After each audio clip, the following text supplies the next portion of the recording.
So here we go. Hamill against Tony Gwynn. Little Tony squares around a bunt, pulls it back. Fastball's inside and low. Ball one. Fastball at 94 miles an hour. Last night Gwynn had a couple of hits. Rockies won last night, George, despite having 4 hits. It's the 6th time this year they've been held to 6 hits or less in a game, and they're 1-5 in those ball games. And think about this, Frage. 4 hits last night. 2 were bunt singles. 1 was an infield hit. There was only one ball that reached the outfield, and that was a ground ball. Well, 6 walks in the air, big error at third base with a couple of men on, cost him after a couple of walks by Young. I mean, that was the big thing in the ball game. Kuzminov makes his first error of the season. First error all year. Last third baseman in the National League that plays regularly at that spot to make an error.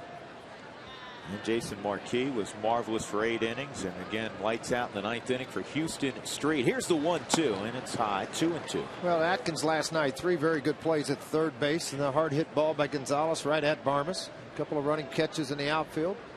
Atkins yesterday very good defensively at third base, hit the ball hard at the plate, didn't have anything to show for it.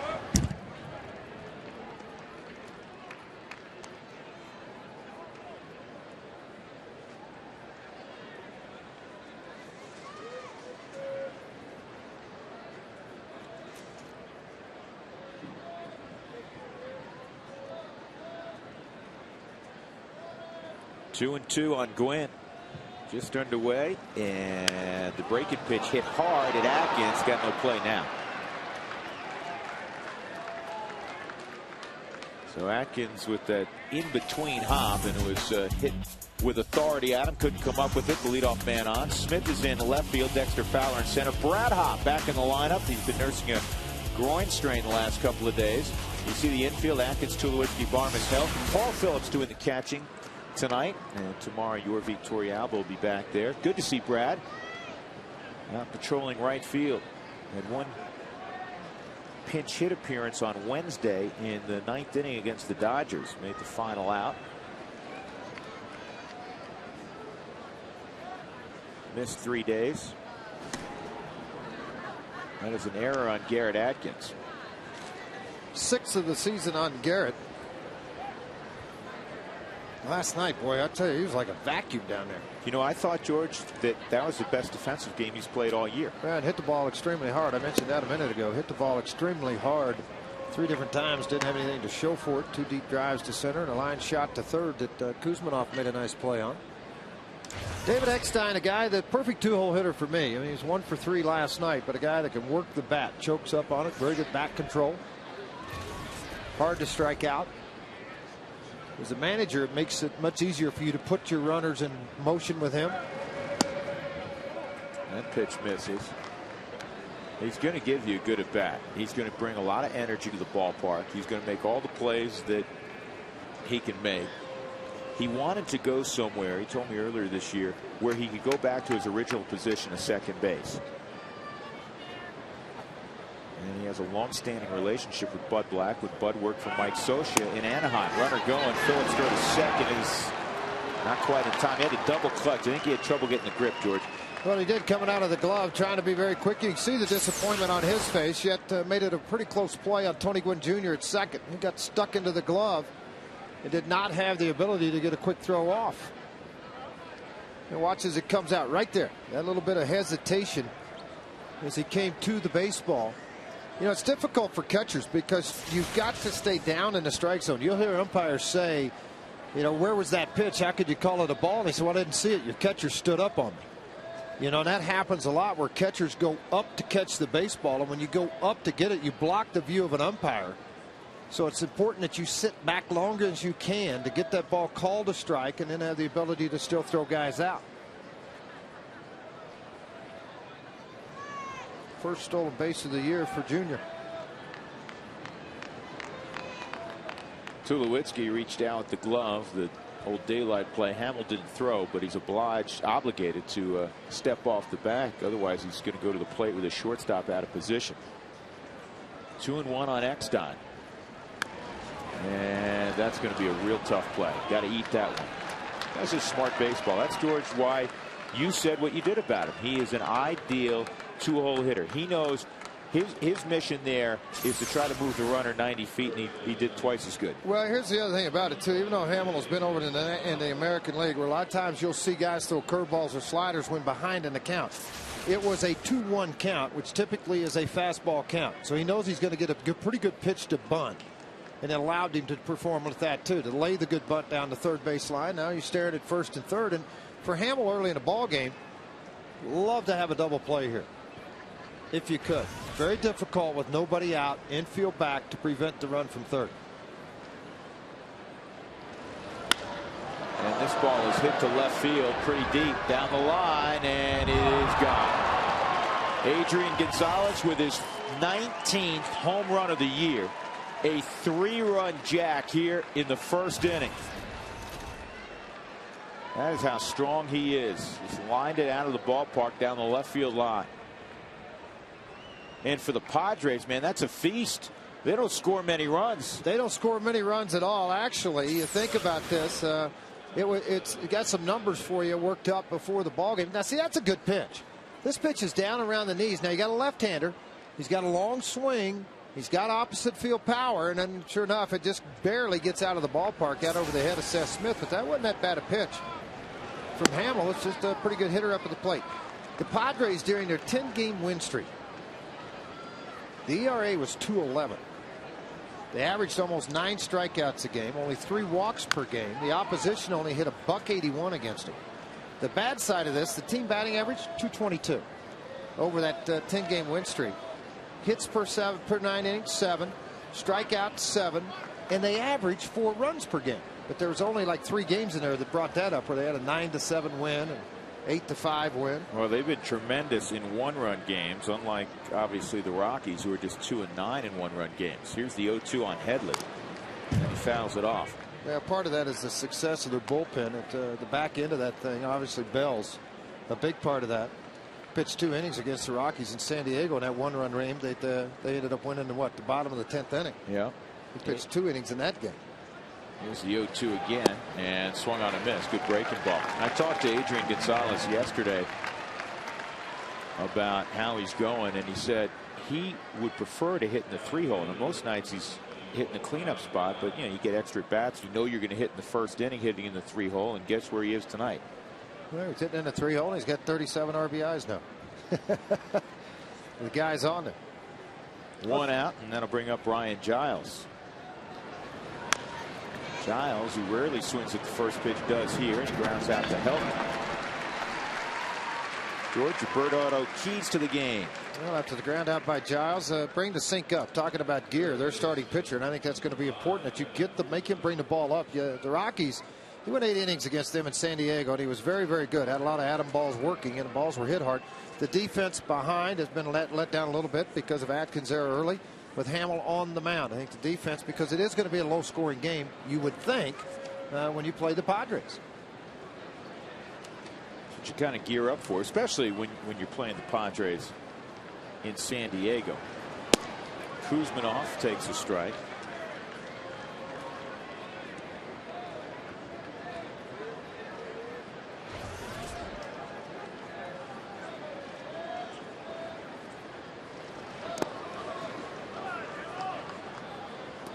Ball and a strike on Kevin, former wrestler up at Evergreen.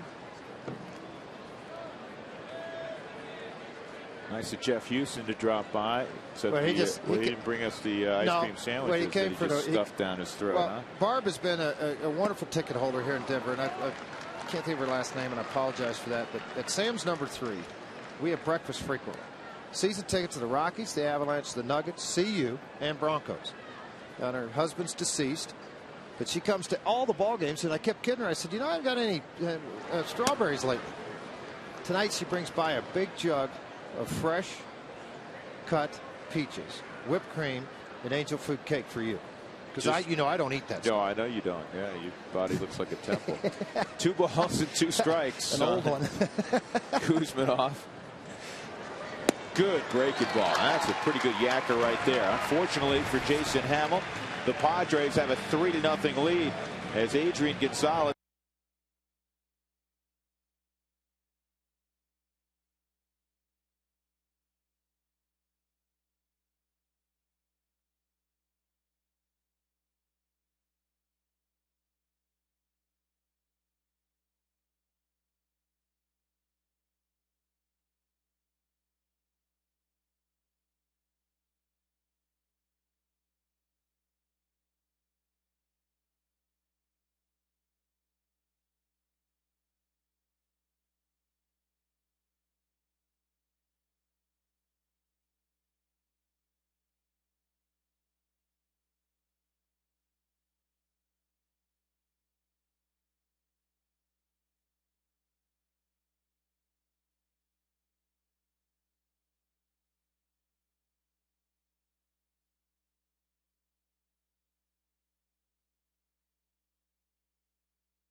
I love it. Checking out the future of our game. 3-0 San Diego.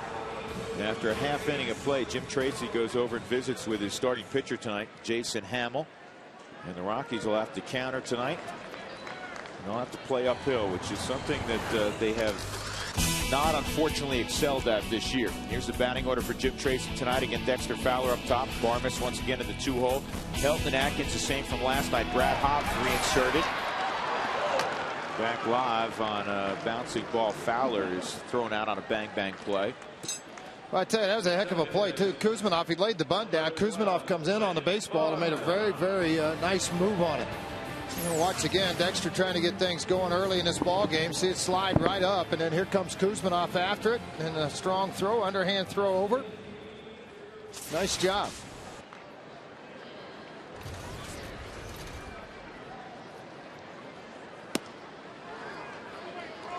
Strike one on Clint Barmes. One thing that Jim Tracy said in his pregame, he wants to try to, this ball smothered to center field and deep. No way Gwynn can get there.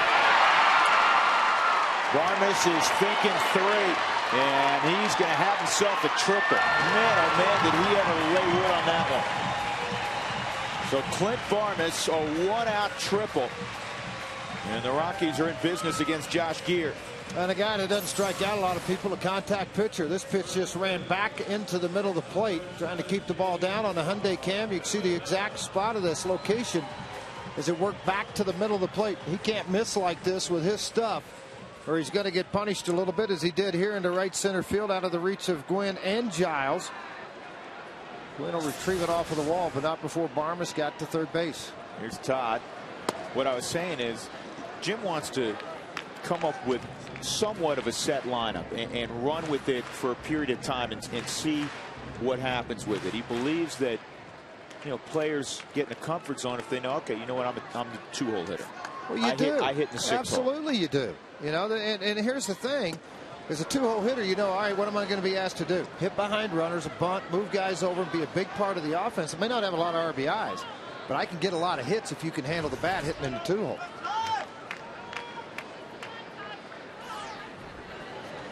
1-1. Todd lines it left center field, and this one's going to tuck down the road of the wall. Barmes walks home. Todd Helton with an RBI double. And the Rockies are on the board. It's 3-1. For Todd, that is his 10th double of the year.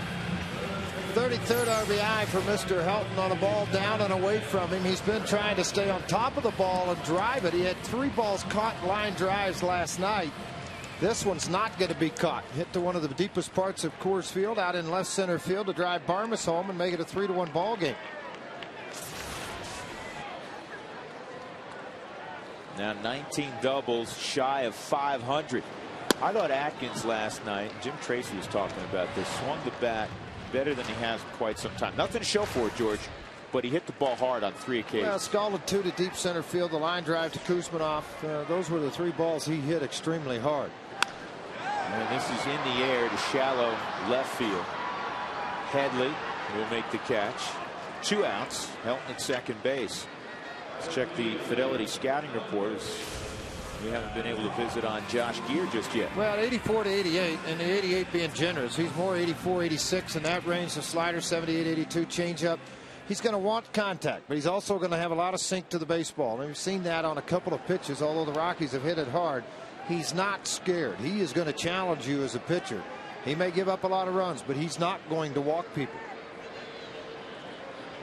See if Brad Hobb can come through with 2 outs. He usually does. I think baseball, it's hard to say usually for anything, because great hitters hit 300. That means they usually fail, right? Well, he's hitting over 500 this year with runners in scoring position and a couple outs. Yeah, big numbers. Look at that, 545 with runners in scoring position. Gear so far in this game, 8 out of 9 strikes in the ball game. 4 of those first pitch strikes so far, getting ahead of the hitters.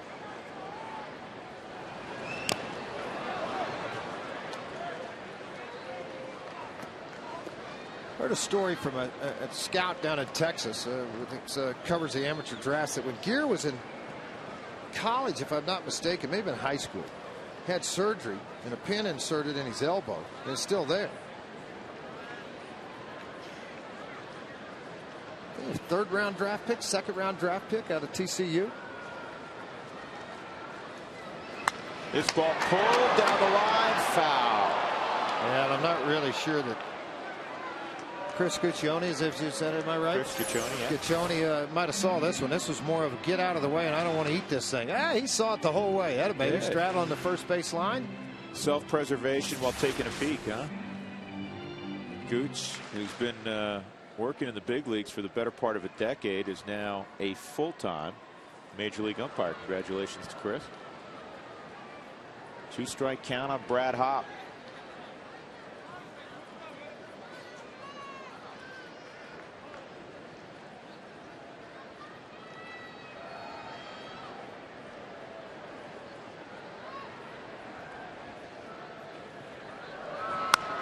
This ball driven high and deep right center field. Way back and take a good look. You won't see it for long.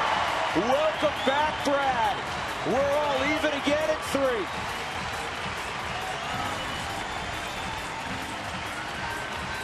A few days off, didn't throw off his timing much, did it, Frazier? No, it didn't. You know, and I honestly thought as I watched Hundley set up behind the plate that he was going to go away with the changeup again. He tried to come dead inside with a fastball. And a pitch, again, at velocity, 86, 89 on the Hyundai cam. You can see Hopp just open up and turn on this. Just dropped the head of the bat and exploded this thing out into that bullpen.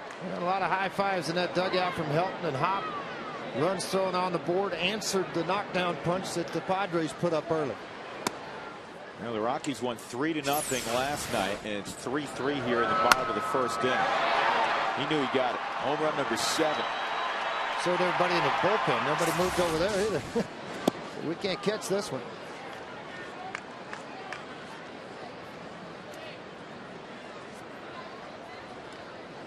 Well, Jason Hamill can start over again, right? That's a whole new ball game. That's the nice part about it.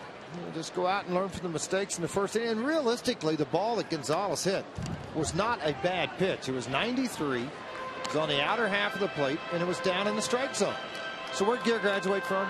Third round draft pick. I got that part right. And I think it was out of TCU, wasn't it? He's from Forney, Texas, and then he went to Rice after going to Navarro, which is a good junior college. Well, 2 very good universities in Texas for baseball. TCU and Rice both matched very well up against the Texas A&Ms, Texas Tech going on right now. The NCAA regionals are going on. Brad Hopp, a member of a national championship team out of LSU.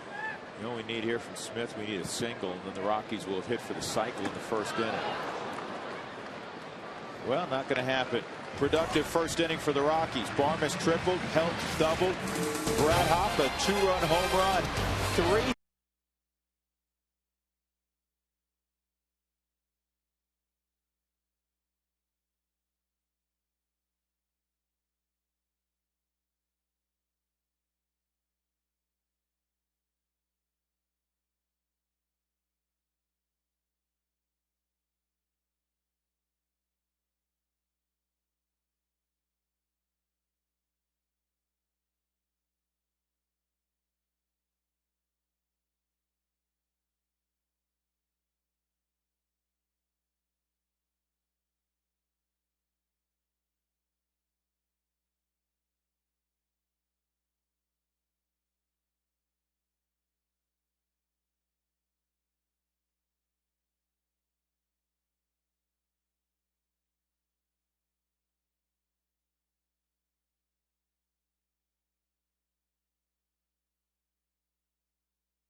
lineup when he's in there. 3-3 ball game after the 2-run home run. He just makes a huge difference. Oh, it does. I mean, the power, and particularly now when you have one big weapon that's been very consistent all year long, Helton, obviously. And then to take Hop out of the lineup, now you put him back in again. Well, there it is. I mean, the 1-2 punch you've relied on so much this year. What are you ducking for? What are you ducking for? No, I was tracking. You know what? You can barely see over the counter, and you're ducking. Tracking the baseball, George. No, you weren't. If it was under the desk. Yeah. We've had one ball in here in like the last 5 years. You kidding me? 13 years I've had 2 balls in the booth. 0-1 on Nick Hundley. And I ducked it both times. I can remember I actually caught one. Yeah, I think you did. Well, you were scrambling. Then I made you give it away to somebody in the audience. Yeah. Yeah. We have the good fortune of being able to get Major League Baseballs from time to time. This ball's a base hit to left. Well, right now the Rockies, George, on a 27-run pace, and that would be good enough to get dinner tomorrow night at Taco Bell. So if the Rockies score 7 runs, then you go to Taco Bell the following day between 4 and 6 in the afternoon, get 4 tacos for $1.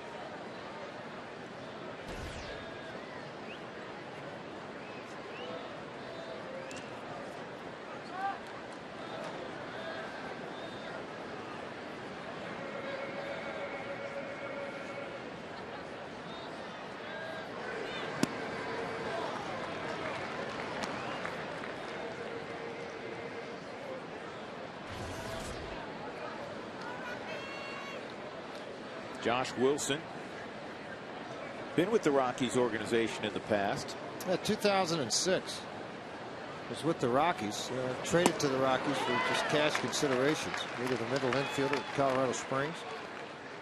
Went to the big leagues with Washington and Tampa.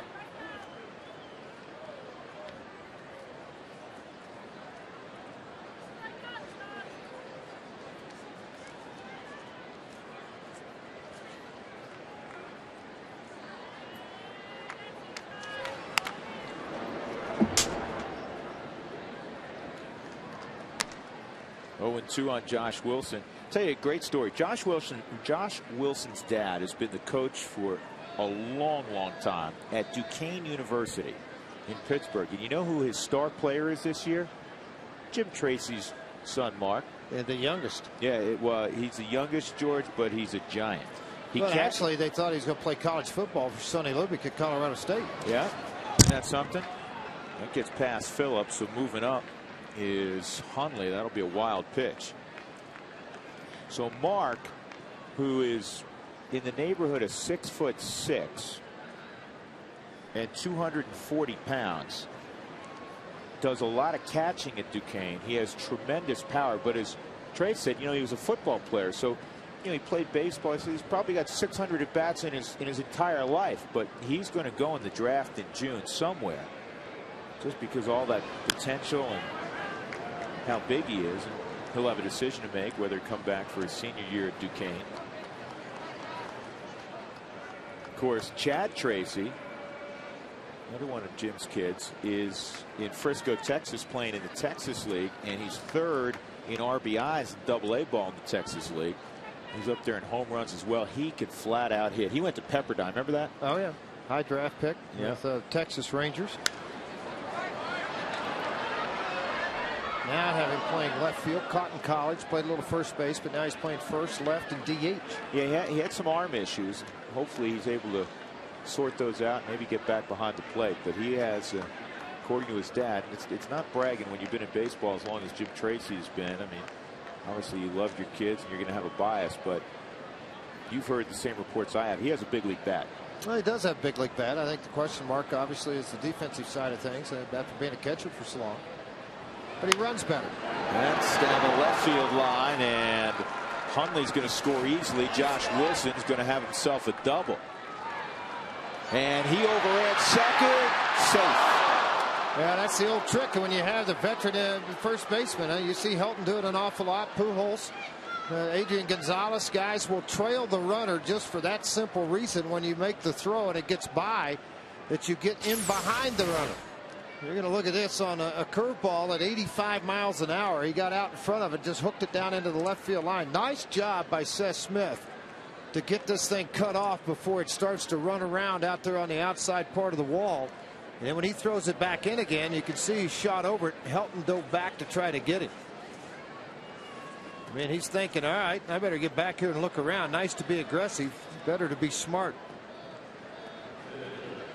Third RBI now for Wilson on the season. Limited playing time.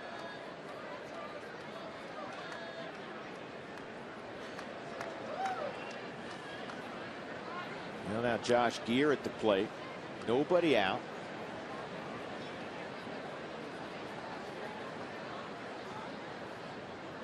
Padres with 4 hits already in the ball game, and this is fouled off. I love watching Helton play bunt defense. I mean, he's fearless. By the time he finished his sprint toward Gear, he was almost in the Padres dugout. Well, that's the whole thing. Guys like him, and again, Gonzalez, one of those guys. Pujols, one of those guys that are so sure of their hands and reflexes, it allows them to get in that position to be able to make the play at third base. As a pitcher, you're trying to bunt it hard at Garrett Atkins. Right at Helton, he's got to play at third. And an easy play. And that's all about just what we talked about. He is as good as anybody in the game. And as you all know, Todd doesn't run well anymore. It's all instincts, and it's all being fearless, too, because if a slug bunt comes his way, he's going to eat the baseball.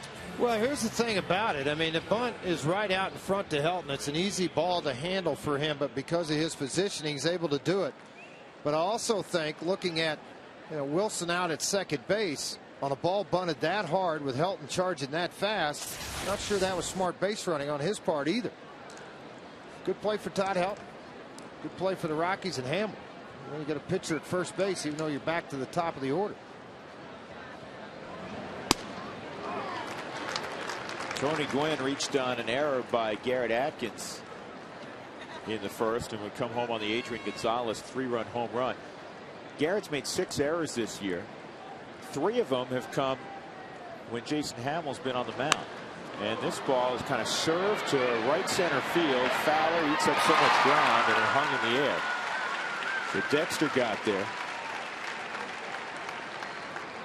And with 2 outs, that'll bring up David Eckstein. Well, it's all about breaks and not really knowing a whole lot about Gwynn because he just hadn't been here that long. But knowing that he's not much of a home run threat, more of a gap threat, allowed him to make a move on the swing and be able to get to the baseball pretty easy. Did you hear Brad yell, "You got it, Dex"? Well, they're really short. Yeah. I just look now with Eckstein up. And again, this is a guy that doesn't hit a lot of doubles, but he does have a little bit of pop. Dexter's really, really, really shortened up in center field. Confidence in being able to go back on the baseball. Yeah, though Eckstein, every once in a while, we've seen him when he was with St. Louis. He'll make a mistake. Yeah, he'll surprise me. Hit it out of the ballpark.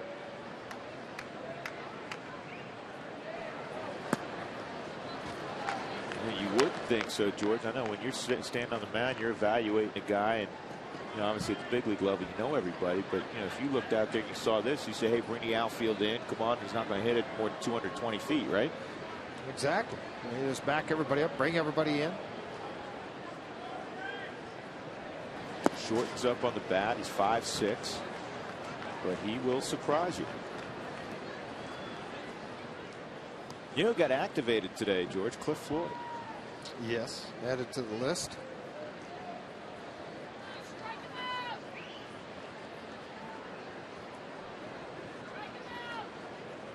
Here's the 2-1 on Eckstein. It's outside, 3-1. Eckstein, the MVP of the 06 World Series with the Cardinals.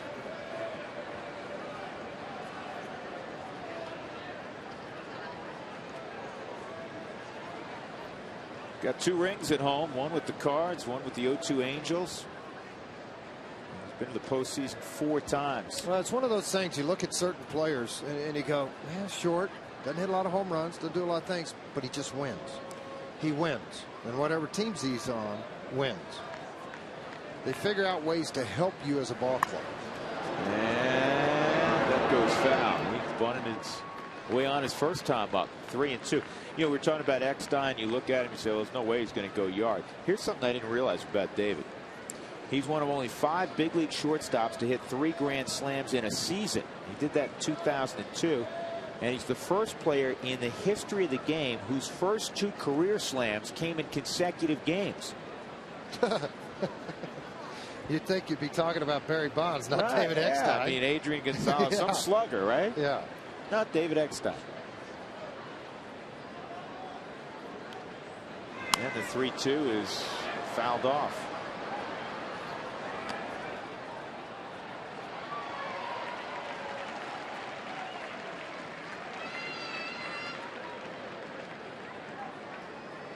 We've told this story also about David before. His older brother Rick is the Nationals hitting coach. His gear at first, he'll be off with the pitch. He's getting all his road work in on the bases. I always think for pitchers, when they have to run the bases at Coors Field, say what you want to, folks, you're a little short-winded. And I'll be interested to see how he comes out and handles the second inning after these 4 or 5 sprints to second base. How about this on the Hyundai cam? Check this out. Eckstein went ahead and swung at that ball. Look at that. See how the swing came through? It hit on the knob of the bat.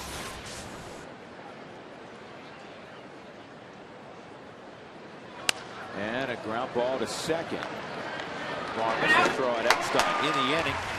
Nick Hundley came around on a double by Josh Wilson, so the Padres have the lead once again. It's 4-3.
Bottom third of the lineup for the Rockies. Let's get down now to Alana Rizzo with tonight's Mike Shaw Auto Update.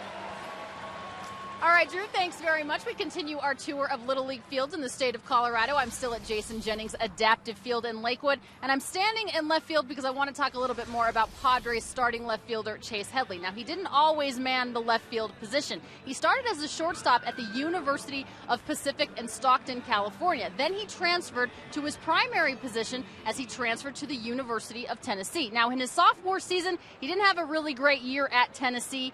He had meniscus surgery on his knee and a hamstring injury. So you might imagine sophomore year not so fun for Chase. He did recover, however, worked out 62 walks. That would break Todd Helton's 1995 school record at Tennessee. And then Chase was named the 2004 team most valuable player. He was drafted by the San Diego Padres in the second round of the first-year player draft in June of 2005. And in 2009 was named the Padres starting left fielder, guys.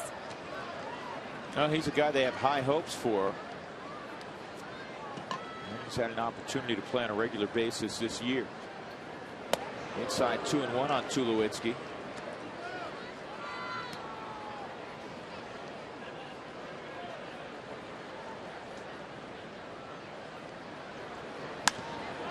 Troy hits this ball well. Giles going back, still going back, and he runs into the wall and makes a catch. So Troy gave it a ride, nothing to show for it. One out, and that'll bring up Paul Phillips. You know, Giles been in the league a long time, but look at this. He just put a hand up right at the last second, did a face plant right into the fence. He realized once he gets onto that crushed gravel out there in right field, and it's a warning track, he's got about 4 steps before he visits the wall.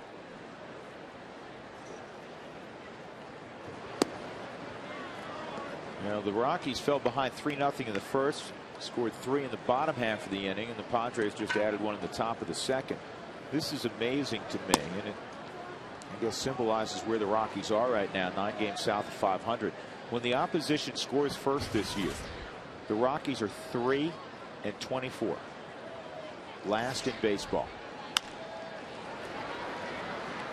Josh Wilson to Adrian Gonzalez, 2 outs. That'll bring up Jason Hamill.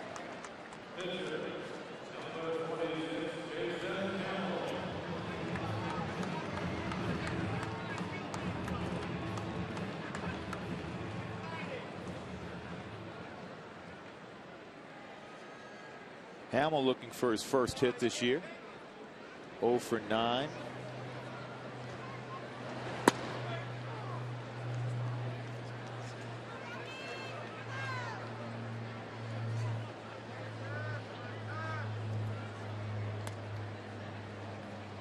Gear's got a pretty simple motion, doesn't he, George? Everything's very quiet. I mean, he's going to sink it. He's going to throw a little slider. He's going to throw a changeup. He's going to put the gas pedal on occasionally on the fastball and then back it off, hit the brakes with it, create an awful lot of movement.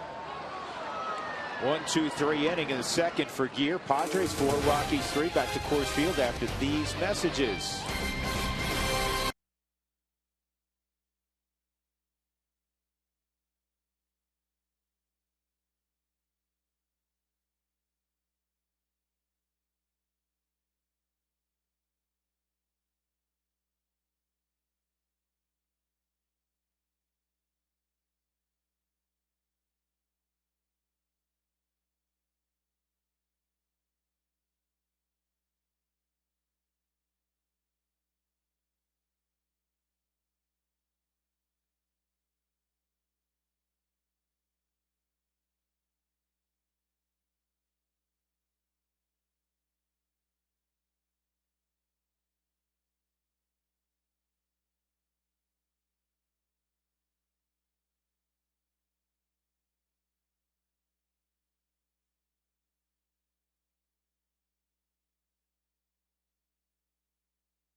Plays of the week.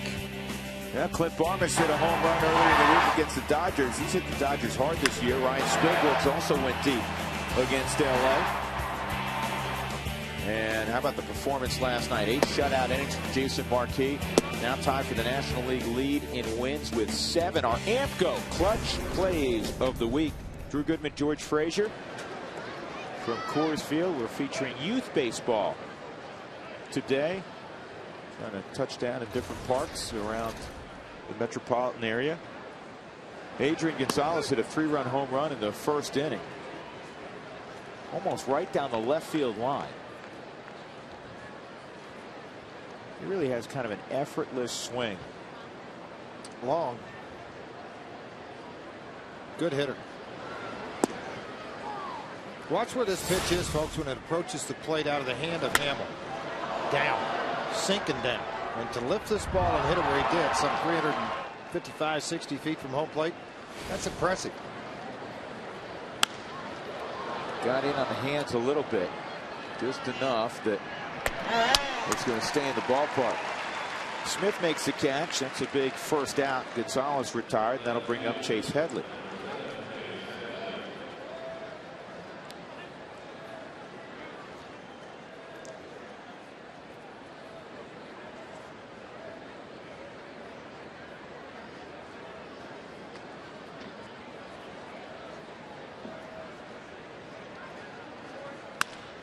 Back up the middle, a base hit.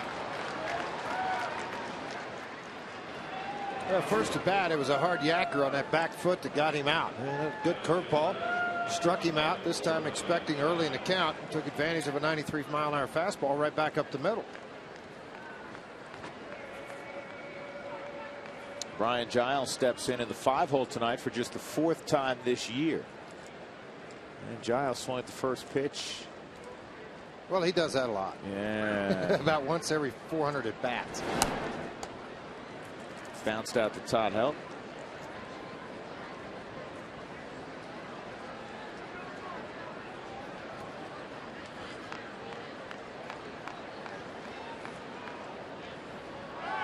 Runner going, and Giles on a hit and run pops it up, foul ground. Helton should have a play, and he does. Chance for double play. I'm telling you what, I thought they had it.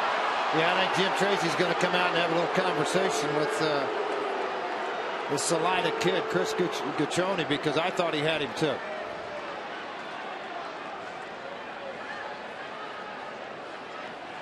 I think he caught you by surprise. Look at it again. You're going to see a very quick reaction and a strong throw. Ooh. He's out. He is out. Watch this. He slows down coming back in. I'm not sure why. Foot down. No, he's not. Missed it. Yeah. You know, he's got a slide there. Well, that's the other side. That's what coming back in. You can't just jog in. You got to slide in back into the bag. Tony Randazzo is behind home plate.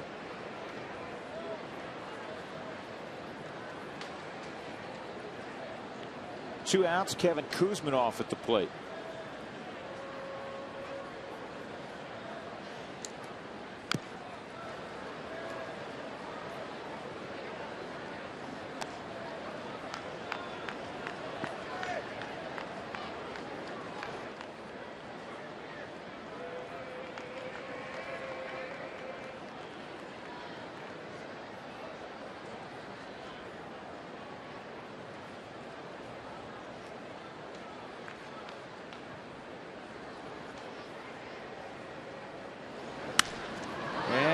Barmes diving stop to first. Yeah, how about that? Man, he covers a lot of ground. Superb play by Clint Barmes to get Kevin Kuzminoff at first base. 4-3 San Diego, middle of 3.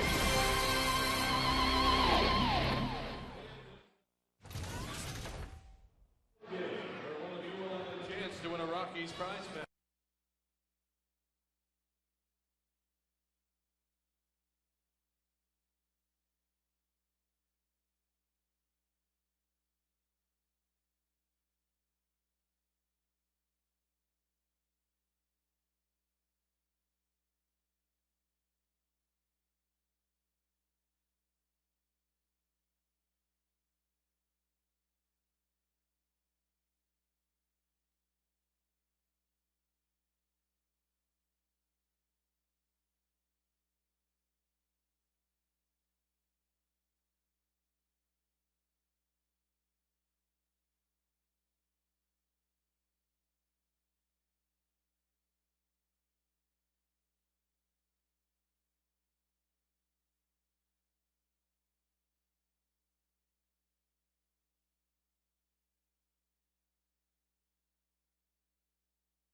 There are numerous ones. What a beautiful day for baseball also earlier today. And tonight's not bad. 4-3, the Rockies trailing the Padres. Dexter Fowler will lead it off in the third inning. And he takes a strike.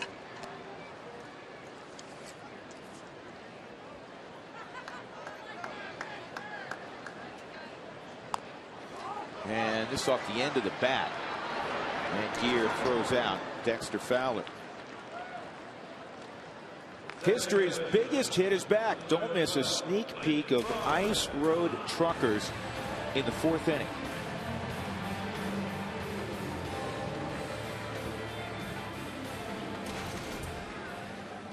Clint Barmes had a triple his first time up and would come around on a Todd Helton double. Second triple of the year for Clint, and a breaking pitch for a strike.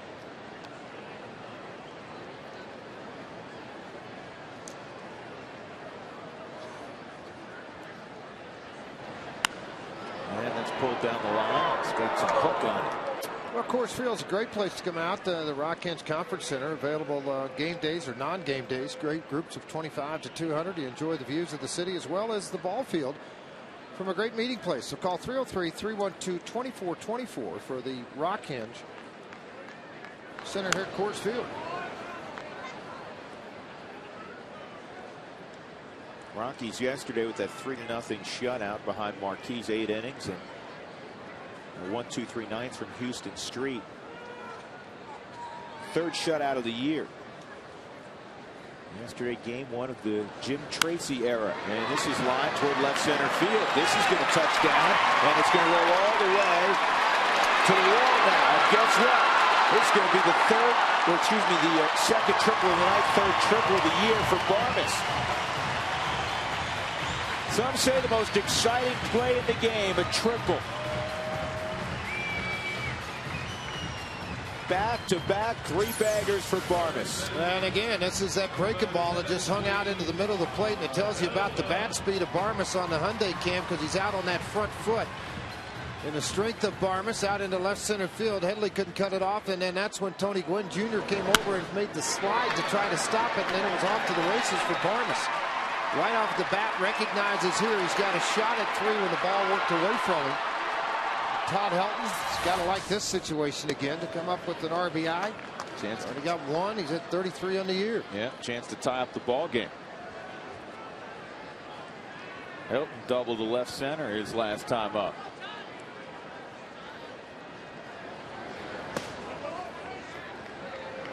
Or pitch around him and go after Atkins.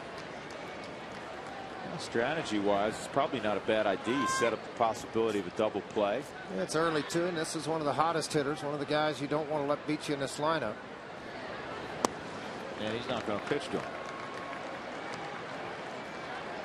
The old intentional, unintentional walk, or unintentional, intentional walk, however you want to phrase it.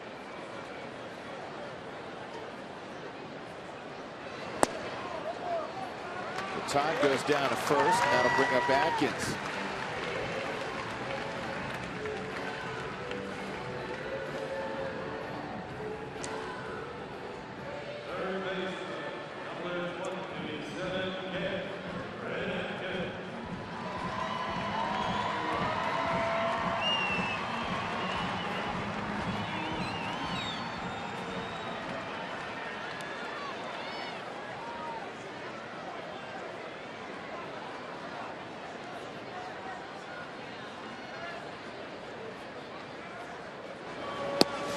And it's outside on Garrett.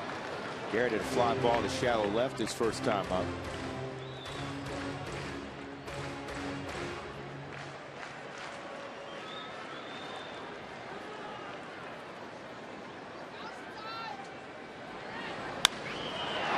Well, this will get the job done. Gwynn makes the catch, and here comes Barmes with the Rockies' 4th run.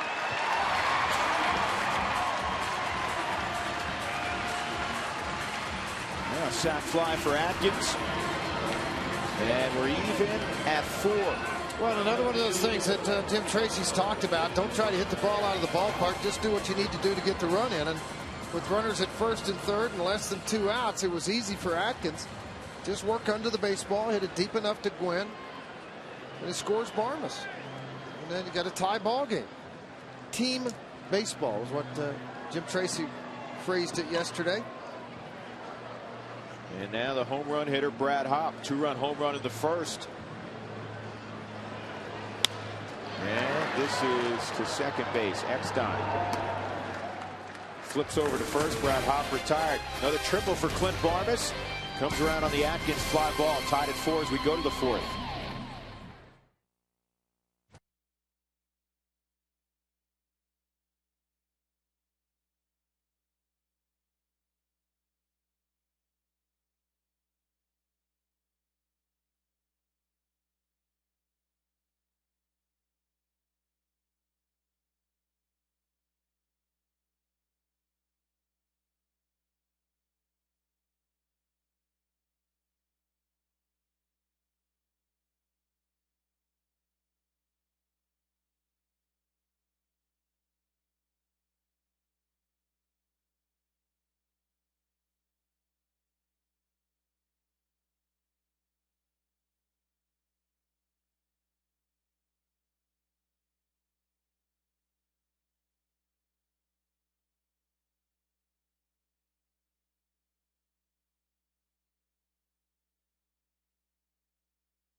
Nick Hundley will lead things off for San Diego against Jason Hamill. Time to check in again with Alana Rizzo and our Affleck trivia question. Hey, Alana. Hey, Drew. Thanks very much. Made my way back to Coors Field. This is the only time you'll ever see me holding a baby. This is Katie Miller by the Miller family, good friends of mine for a long time. Time now for our Affleck trivia question.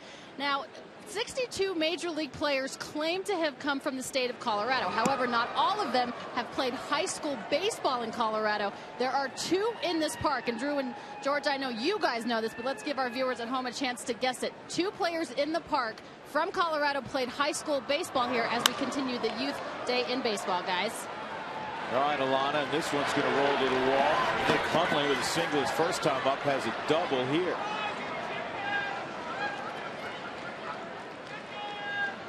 The Padres have been challenged normally offensively. Not tonight so far, George. That's their 6th knock. Yeah, they had 6 hits last night, but it was over 9 innings. It spread out a little bit. 6 knocks now with basically 3+ innings. On the Hyundai Cam, they made him pay for it. Phillips out for a quick visit. And half the hits are extra base hits. Adrian Gonzalez with a 3-run home run. Josh Wilson had an RBI double. He's at the plate now, and the double you just witnessed from Nick Hundley. Yeah, Wilson got a hanging breaking ball when it's an even count at 2-2. Was able to hook it down the left field line. See how they attack now if they go heater in hard on the hands. The first option to get called a strike. Josh Fogg starting to loosen up down in the Rockies bullpen. They've seen the long roll. Been starting in AAA. Well, you know what, George, that was a mistake by Hamill.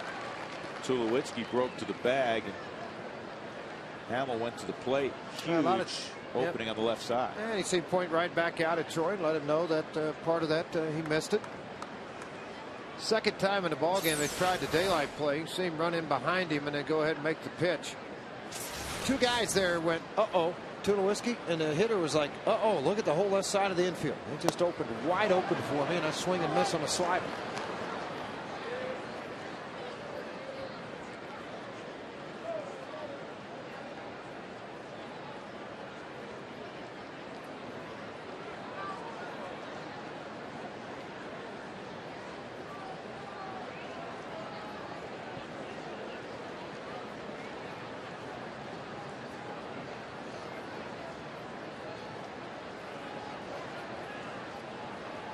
Here's a 2-1 on Wilson, and it's fouled off. Now today I watched Daly throw a simulated game here early this afternoon, and Buckles was on the mound today. He used his curveball, changeup, fastball. Both worked through their rehab on that situation. Did a nice job. Chris Iannetta caught it. Everybody's starting to get a little closer. Franklin Morales being one of those also.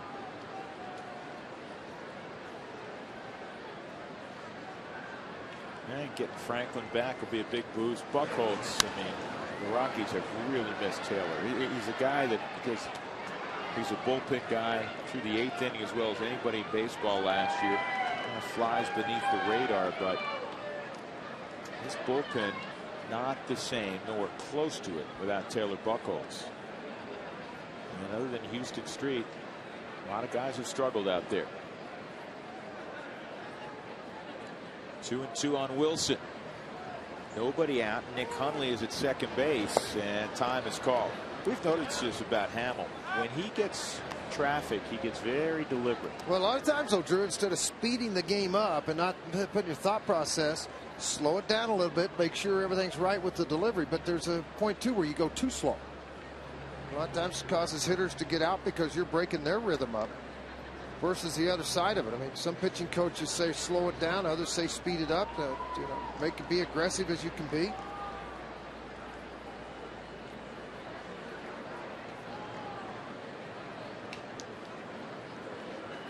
I'll tell you one thing I noticed. To the mound. Yeah, one thing I noticed earlier was that Tommy Runnels has been promoted, obviously, up from AAA to be the bench coach here.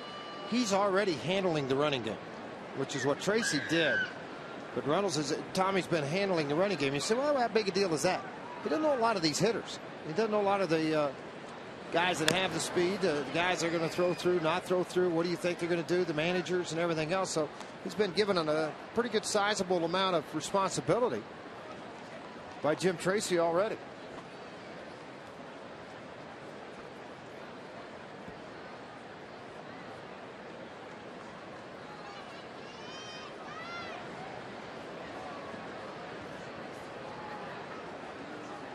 Two balls, 2 strikes again on Wilson, and this ball's pulled into the seats foul.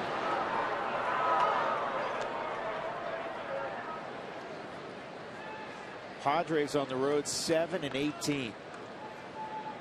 This is as big a disparity as there is in the game. They have one of the best records in the game at home, 17-6, and an abysmal record on the road, 7 wins in 25 ball games.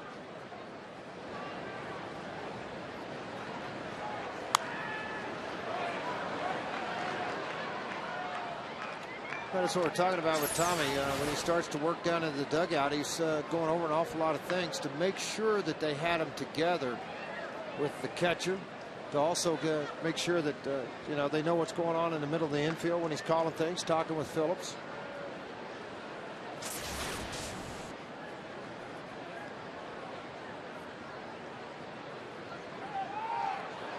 He got it. No question. The daylight play, and Nick Hundley gets picked off. I tell you, a great play. Tulowitzki, the 3rd time he's tried the daylight, and it's been wide open for them to pull this off. And then this is more of a quick daylight where he just went on a pickoff move, and he got there, and the throw perfect by Hamill, and then the tag applied. I mean, he's out by a lot on the Hyundai camp. His slide come down. He comes up very short of the bag, about 1.5 feet. Strike 3 on the hook. How an inning can turn on one play. Leadoff man at second. Wilson's battling away, fouling off 2-2 pitches. Hundley gets picked off, and then you drop a hook in, and now there's 2 outs, nobody on the pitcher coming up. It's just caused great breaks, what it is. I mean, good things happened, and you can see Bud Black already visiting a little bit with Hundley as he came back to the dugout. Young players should know that where are you going to go? You're not going to go anywhere. Hamill didn't get Gear. But Josh Gear gets a leg hit.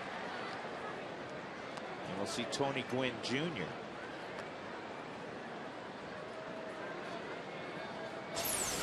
Not a lot you could do here. Everybody's playing back as the ball got farther away from Hamill. He tried to get over to it, make a snap throw on it.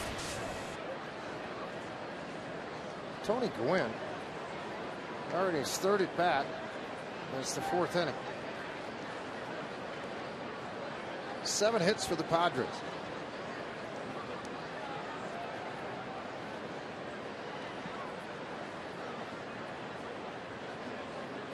By the way, yeah, that's unusual for me. He's a pretty deep part of the ballpark. They changed Barmes's triple to a double and gave an error to Tony Gwynn. And I don't like that call, and I'll tell you why. Because we'll have to see it again. But what I remember of is Tony slid to stop the baseball, which a lot of guys do, because he couldn't at that point really reach down with his glove. He slid to block it, and it kicked away.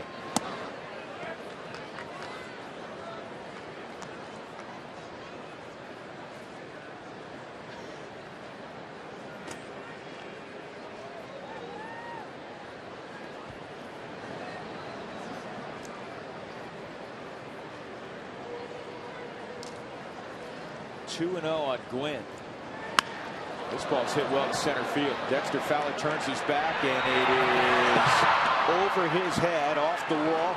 Coming around to score is Josh Gear, and this is a stand-up triple for Tony Gwynn. 5-4 San Diego. So first you think, oh, Gear reach is pretty harmless with 2 outs. He's at first base. Go get Gwynn. Gwynn just tripled in Gear. First RBI of the season for Gwynn, too. And then again at center field, playing shallow with Dexter Fowler on the Hyundai cam. You can see pretty good extension on a ball up in the strike zone, and Jim Tracy's seen enough. I mean, Dexter takes off on the fly thinking he can get to it. He just can't do it. Bounces off of the wall, then to throw back in. And Tracy's going to make his pitching change here in the 4th inning with 2 outs, and the Rockies trailing 5-4.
Comcast. Josh Fogg has not been scored upon since coming back to the big leagues over a couple of innings and over a couple of ball games. A walk and a strikeout. 2 outs here. The main thing he's dealing with right now, do not let Gwynn get in this game to make it a 6-4 ball game. A couple of outs. Jim Tracy made a decision after 5 runs and 8 hits against Mr. Hamill that it was time to make a move and try to get Fogg into the ball game. He gets ahead with strike 1. And this is a real key at bat. You have a runner at third, and you have Adrian Gonzalez on deck. Eckstein 3 for 9 in his career versus Josh Fogg. And quick 2 strikes on Eckstein. Now here's where the hard part comes. Yeah, I mean, difficult guy. Second most difficult guy to strike out in baseball right now. And this is up the middle, and it's on through for a base hit. So on an 0-2 pitch, Eckstein singles in Tony Gwynn. It is 6-4 San Diego, and here comes Adrian Gonzalez. He'll be charged to Jason Hamill's account. So his ninth features 3 2/3 innings and 6 runs allowed. Yeah, here it is. High on an 0-2 pitch. I think that's more of a pitch that he wanted to get in above the hands, yet it worked its way out over the middle of the plate. By doing so, it's a base hit right back up the middle for Mr. Eckstein.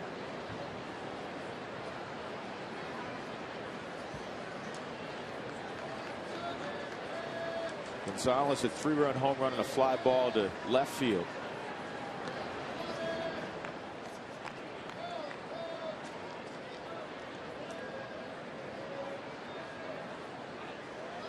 Unfortunately, that trend, George, home and road continues for Jason Hamill. His ERA coming in was well over 7 at home and 164 on the road.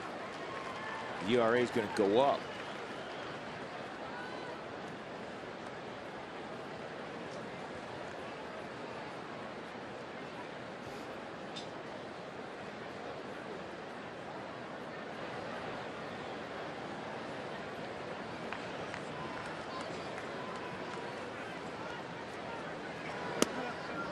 Just off the outside corner.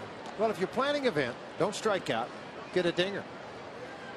Call the Dinger hotline at 303-312-2266 or send an email to dinger@coloradorockies.com for more information about having Dinger, the Rockies mascot, show up your next special event. There is Dinger.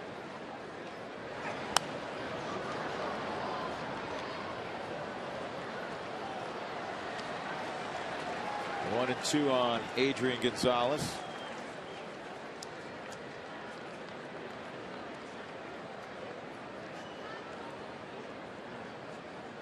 "14 road homers for Gonzalez this year, 5 at Petco.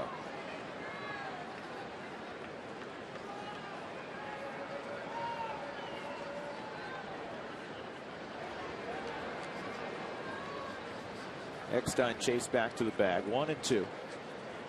Adrian Gonzalez has appeared in 256 straight games for the Padres. The all-time record for San Diego is held by Steve Garvey.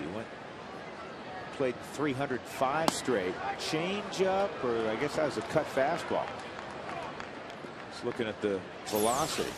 86 miles an hour, and it was the cutter, but up in the hand area where you want to try to get it to stop the big extension. We've already seen what's happened when he gets an opportunity to extend his arms. Almost got him to bite.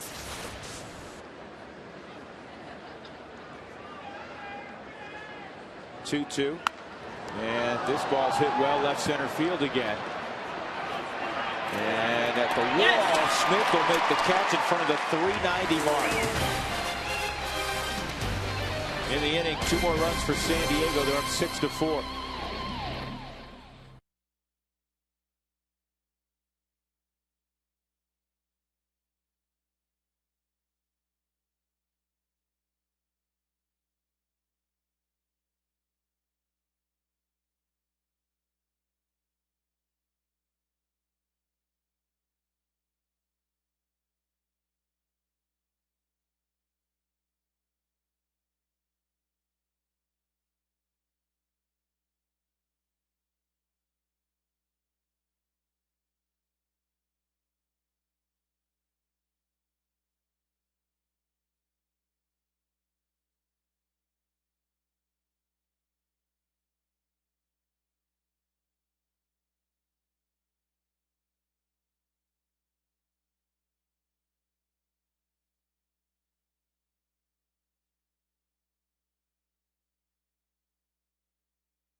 fun on the baseball diamond. That's what you're supposed to do on a Saturday. Maybe this little guy here will be a big leaguer someday, too. Welcome back to Coors Field, everybody. Bottom of the fourth inning, 6-4 Padres over the Rockies. Time now to answer our Aflac trivia question. The question was 62 players in the major leagues at one point called Colorado home. However, not all of them played high school baseball here. There's 2 in the park tonight. Guys, I know you know this, but I'm going to go ahead and tell the viewers at home anyway. Padres left fielder Chase Headley and Padres third baseman Kevin Kuzminoff both called Colorado home, and they both played youth baseball right here in this great state, guys. Alana, 2 things. One, are you collecting kids tonight, by the way? No, these are my friends, the Miller family, and Ryan Miller might be a future shortstop in the major leagues. You never know. Right now, he's doing a business deal, though, on my BlackBerry. I understand.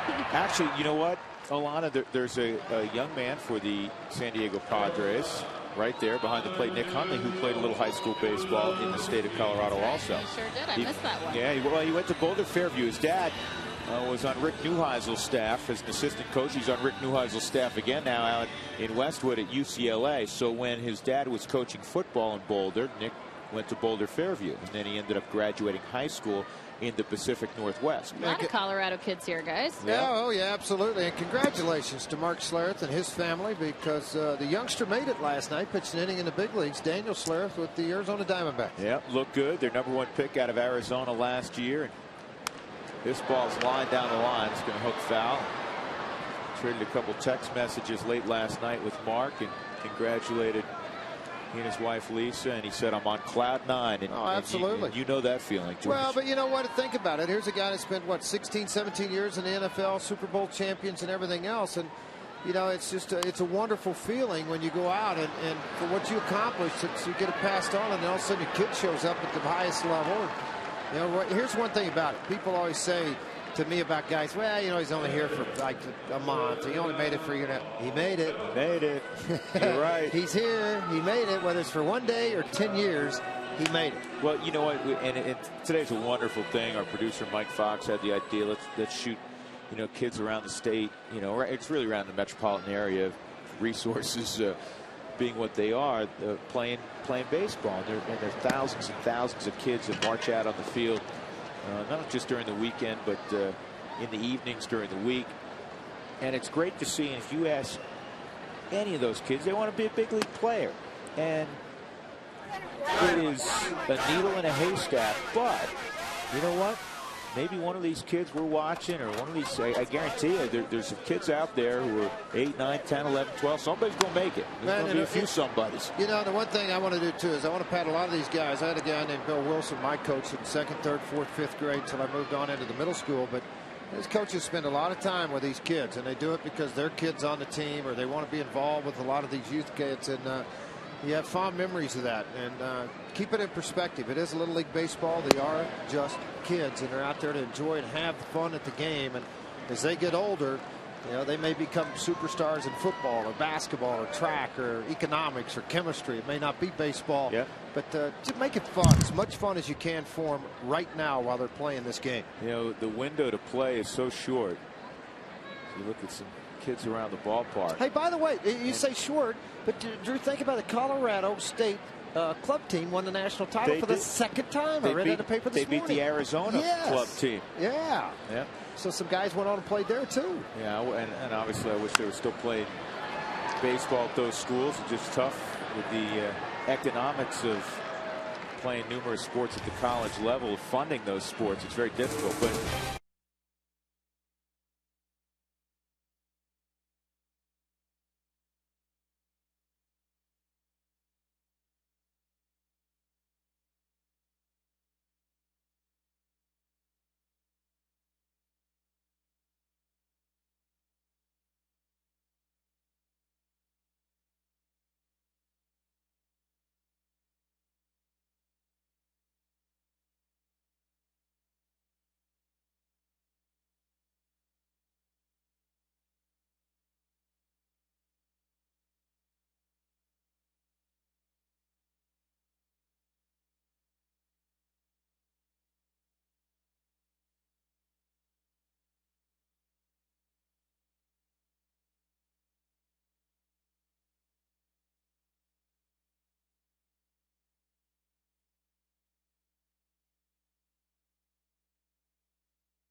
Colorado Rockies baseball on FSN is brought to you by your Colorado Hyundai dealers in this May's only Hyundai sales event.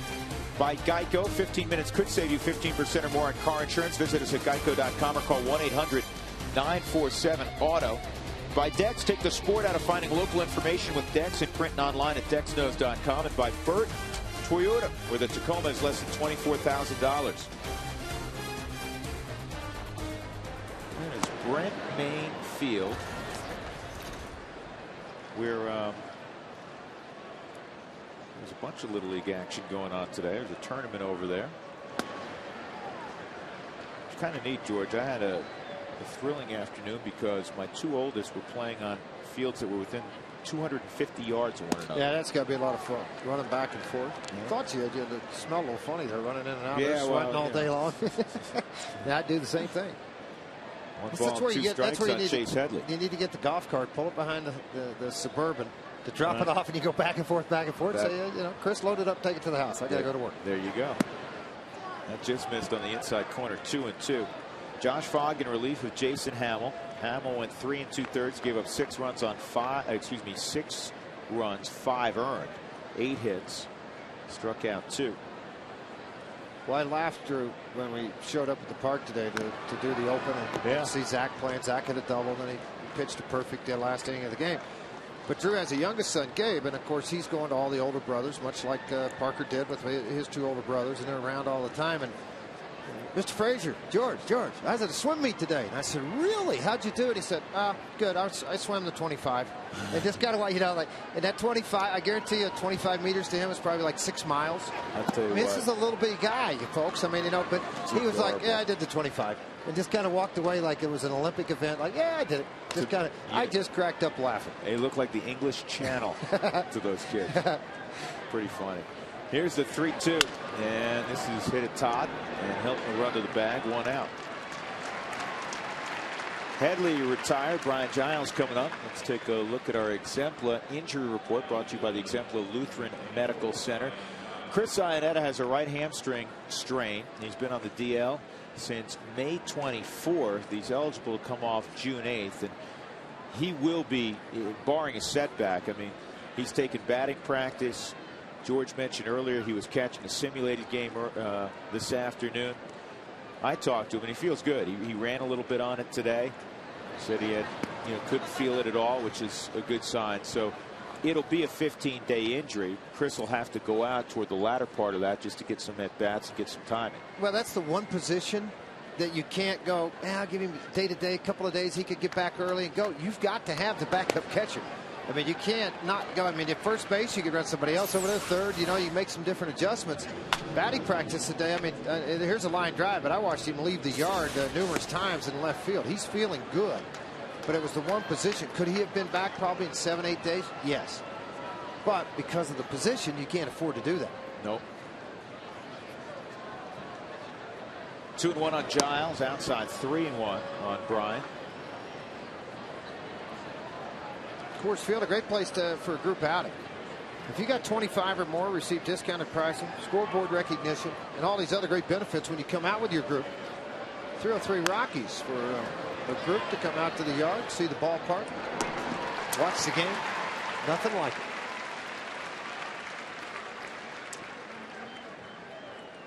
Giles is 0 for 3. That'll bring up Kevin Kuzminoff. He was robbed of a hit his last time up by Clint Barmes. Kuzminoff is hitless now, 2 at-bats, a strikeout in that play by Barmes. His average down to 226.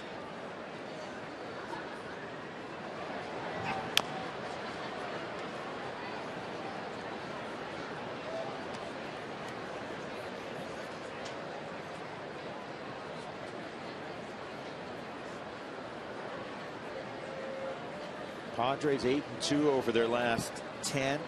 They've won 11 of 13 overall.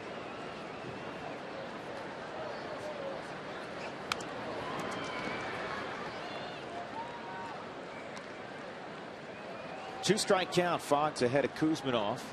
A reminder, if your windshield has any damage at all, you know where to go. Call Elite Safelite Auto Glass, 303-287-5000, or visit them online at safelight.com.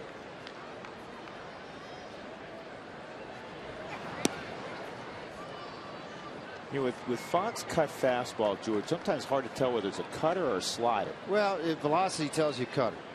I mean, it's 86. His slider's mostly 82, 83. 78 a lot. And then that cut fastball will run 86, 87.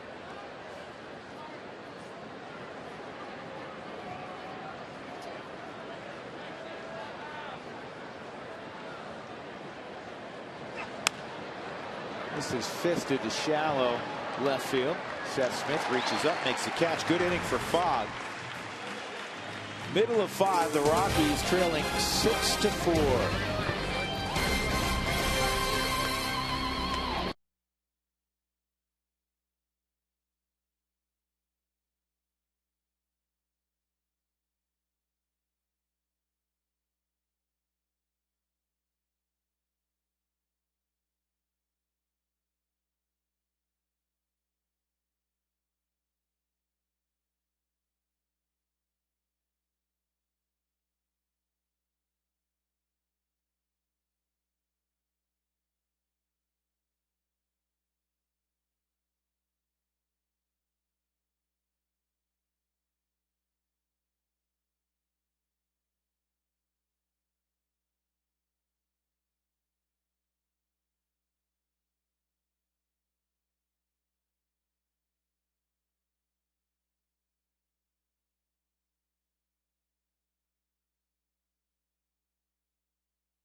The first, Brad Hopp, a 2-run home run.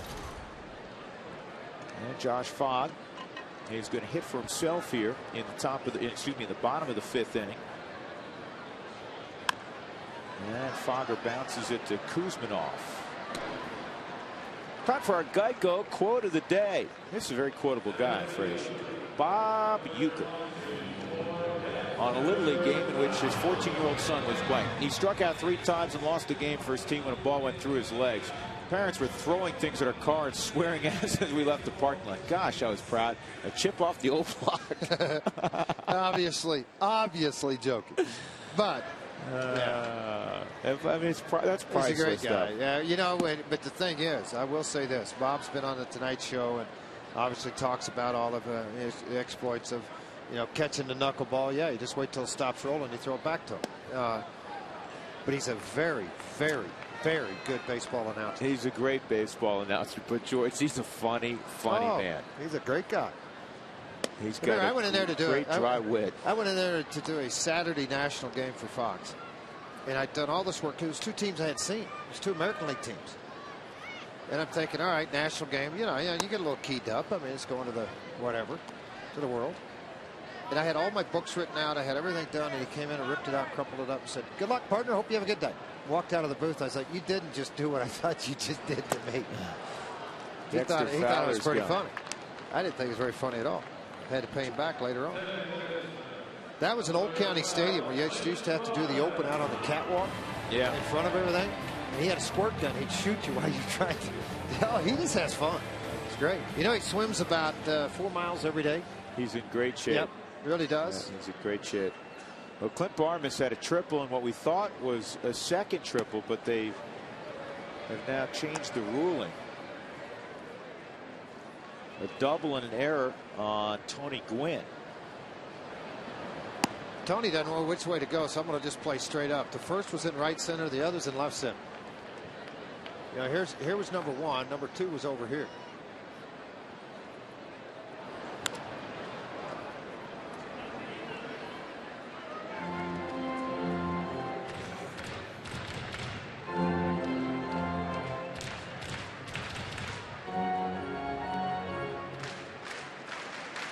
take a look at that play again after this pitch if we have an opportunity. Clint has scored 2 runs tonight. Here's the 1-2.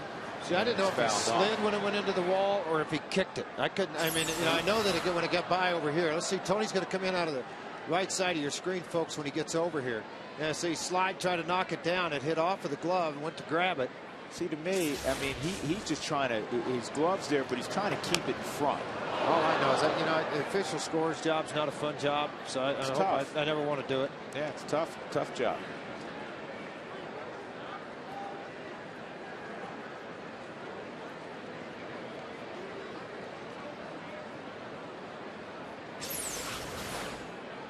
This is into kitchen.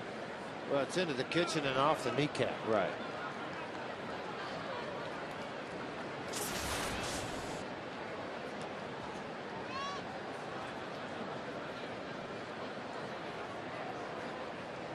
Josh Gear with a 1-2 pitch again. And Barmy fouls it off. Todd Helton on deck. Gear has retired 6 in a row. Well, and I think, too, in the process of Bud Black, the manager right now, getting through this inning and the next, and then, boy, watch the bullpen let it go to work as good as it has been, if he can do it. And Giles barely has to move. 7 in a row now, set down by Gear. The Padres ahead 6-4 as we move on to the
rounds for the Rockies. Nick Hundley, Josh Wilson, and the pitcher Josh Gear. Florida beat the Mets 7-3 earlier. Arizona over Atlanta 3-2. The pitch is fouled off. Cubs beat up the Dodgers 7-0. See Alan Embry getting loose.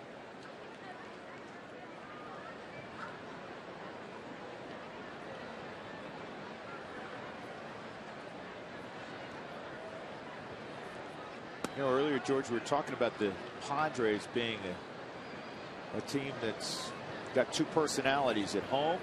They're the 27 Yankees. Not exactly. They're pretty good. They're good at home. On the road, they're the 62 Mets. Barmes is going to handle this one.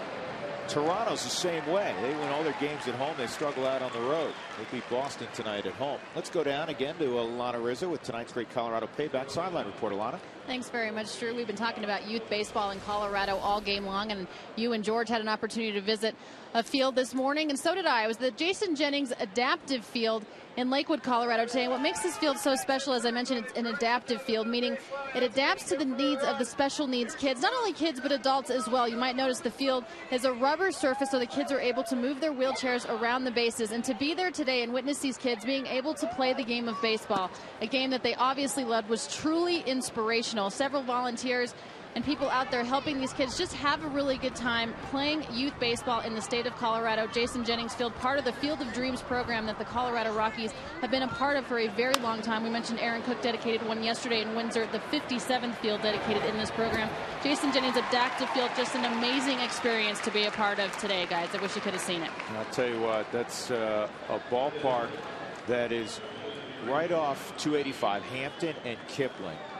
And what wonderful stuff they're doing there. And I'm glad we showed a shot of that, Alana. Well done.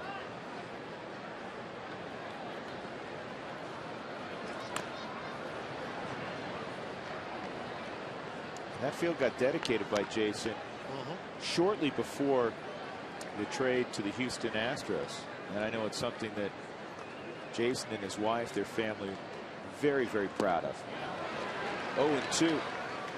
Josh Fogg settled in after that one base hit up the middle. Josh done a pretty nice job. He's retired 6 in a row. Yep, if you can get gear here with the Rockies back on offense, trailing by a couple of runs.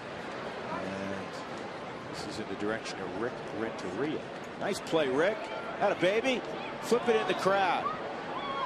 Touchdown. Fumble. What do we got, George? Not sure, but somebody didn't catch it. That's all right. Look at him now. They're negotiating. The guy threw it up. Nice job. Another fumble. Now we got it. Good deal.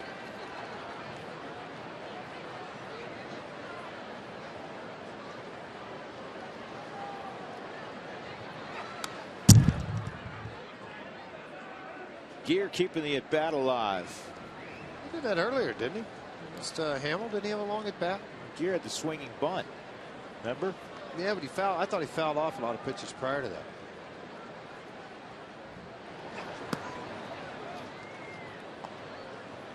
You know what didn't happen last night, George?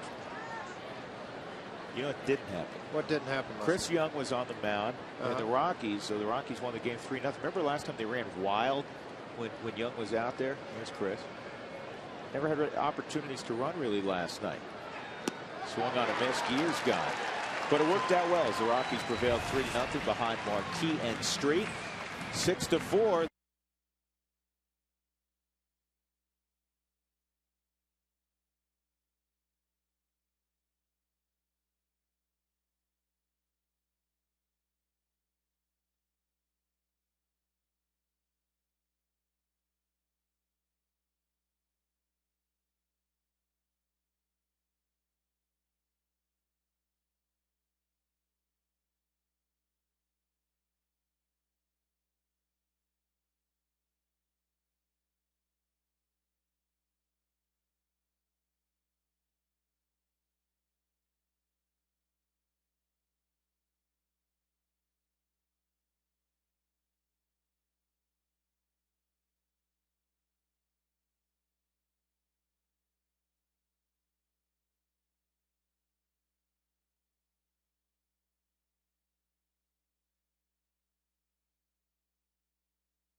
Inning, time for the Coors Light Freeze Camp. Jason Hamill, Detroit Tulowitzki, and they pick off Nick Hundley earlier in the ballgame. That came in the 4th inning. That was the Frostbrewed Coors Light Freeze Camp. All right, Rockies need to get things going again on offense. They have the right man at the plate, Todd Helton. He has an RBI double and a walk. And in his career against Josh Gear, 4 at-bats, 3 hits. He'll be followed by Garrett Atkins, who has a sac fly, and Brad Hopp, a 2-run home run. So these 3 own all 4 ribbies tonight for the Rockies. And this ball hard on the ground, but it's at Adrian Gonzalez.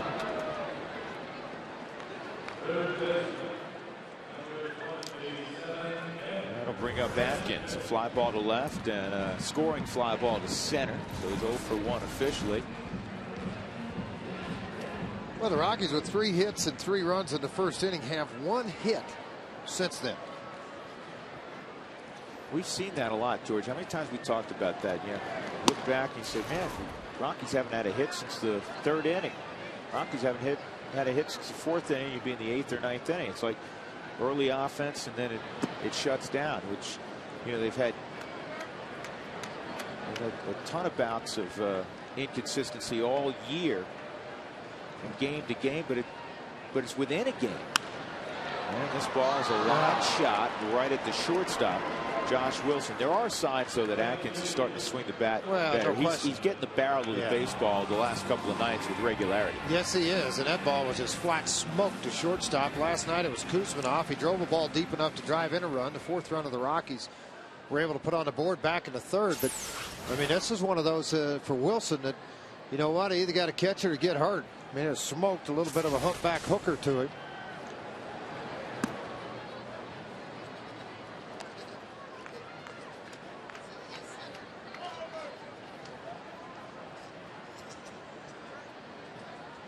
Brad Hopp takes a strike, 1-1.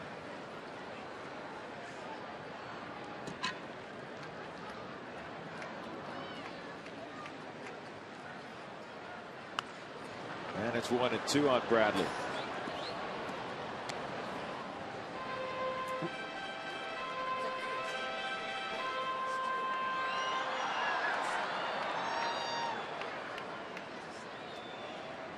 Good crowd tonight at Coors Field. Great typical crowd. Saturday night. Yeah, this is an awesome crowd here to watch a little baseball.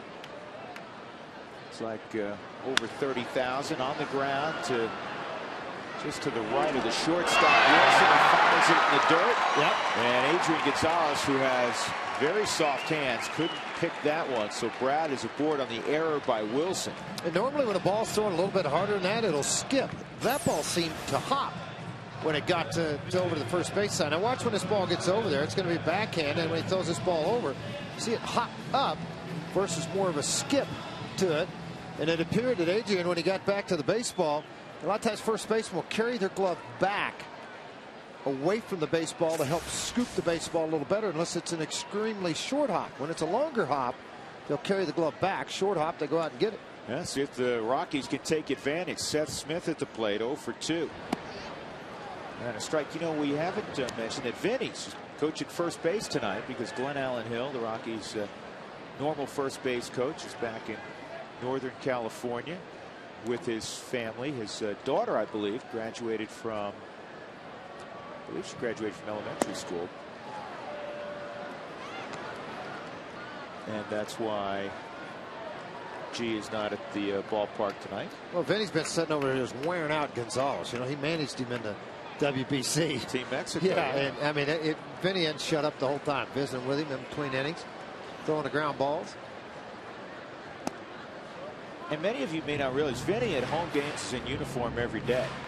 Not like Walt Weiss was with Vinny in the past. Vinny is a special assistant to Dan O'Dowd. You just got to keep the uniform on through the evening. It used to be that Vinny and Walt, because they weren't allowed in the dugout, you only can have so many coaches, they'd go up in the weight room and watch the ball game up in the weight room and lift and converse. That's what we kid Vinny. That's why Vinny looks like Arnold Schwarzenegger in his prime now.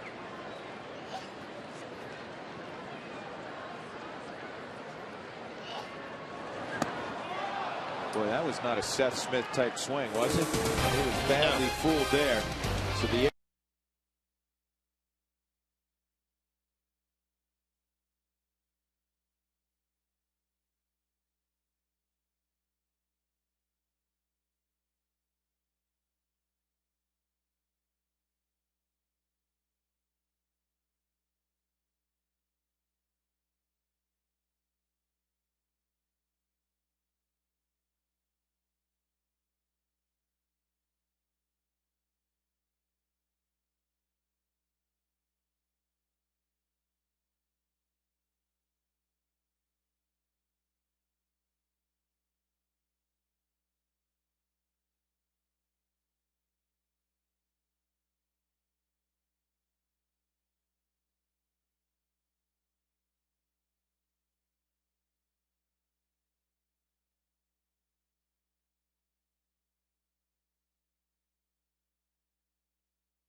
AT&T, the nation's fastest 3G network. AT&T, your world delivered.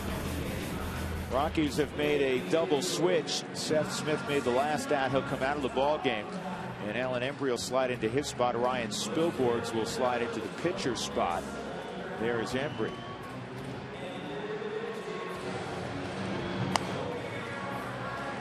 This call to the pen is brought to you by Comcast Digital Home Phone Service. Call 800-COMCAST. Alan Embry coming in. He's been roughed up a little bit in the last couple of outings that he's had. That's why you see the high earned run average. In 20 ball games he's pitched for the Rockies, just 13 innings.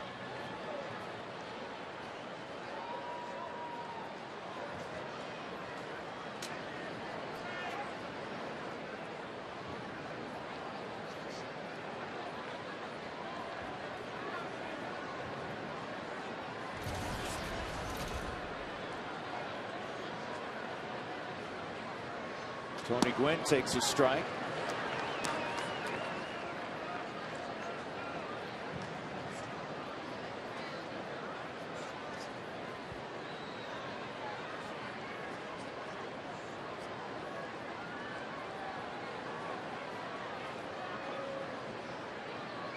And the 0-1, and this is hitting the air to Spilborghs in left, and Ryan moves over and makes the catch.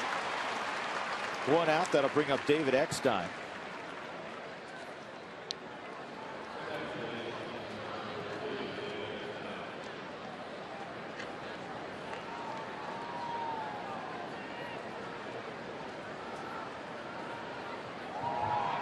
Eckstein, a couple of singles and 3 trips. He had an RBI hit on an 0-2 pitch in the 4th inning against Josh Fogg. The run was charged to Jason Hamill. Fogg went 2 1/3. That's the only hit he gave up. Josh retired the next 7 hitters.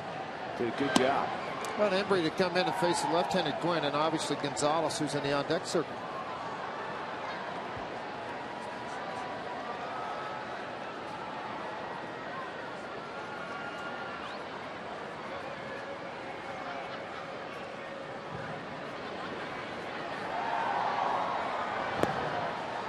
Look for a perfect place to entertain. Coors Field Suites, party facilities, picnic areas offer a unique atmosphere designed to fit any event and any budget. Be sure to ask it about the buy one, get one.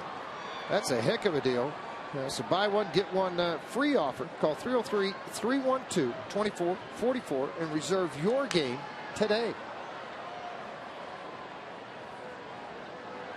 Eckstein takes outside 2-1. Fogg did a great job. So important, the way the game was going to keep the Rockies close, and that's what he did. And the Padres got 3 in the 1st against Hamill, another run in the 2nd, 2 more in the 4th inning, but now he put up a couple of zeros, giving the Rockies their offense a chance to pull even or move ahead.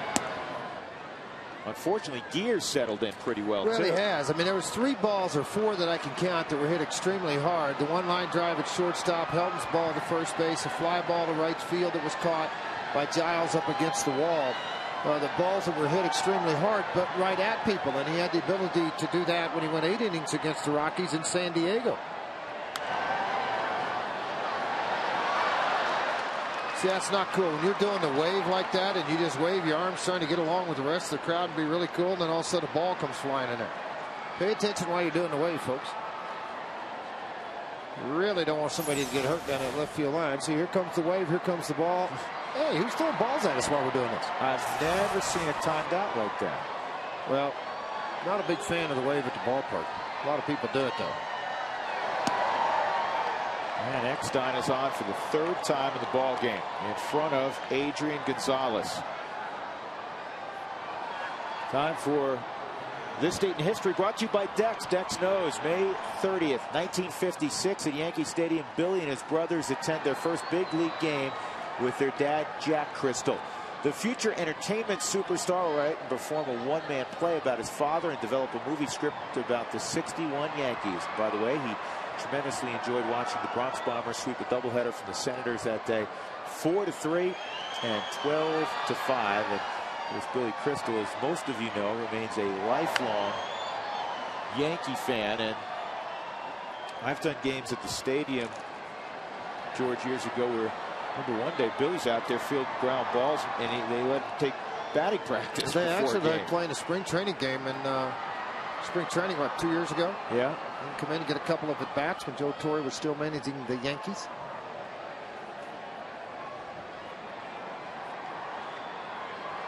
CC Sabathia, nice little homecoming going back to Cleveland. He's leading that ball game 8-3 in the ninth. Gonzalez was on that pitch. It's 0-2 on Adrian. CC's kind of settled in, hasn't he? Yep. Gonzalez, a 3-run home run, a fly ball to medium depth left field, and then a fly ball to the wall, the 390 mark in left center field.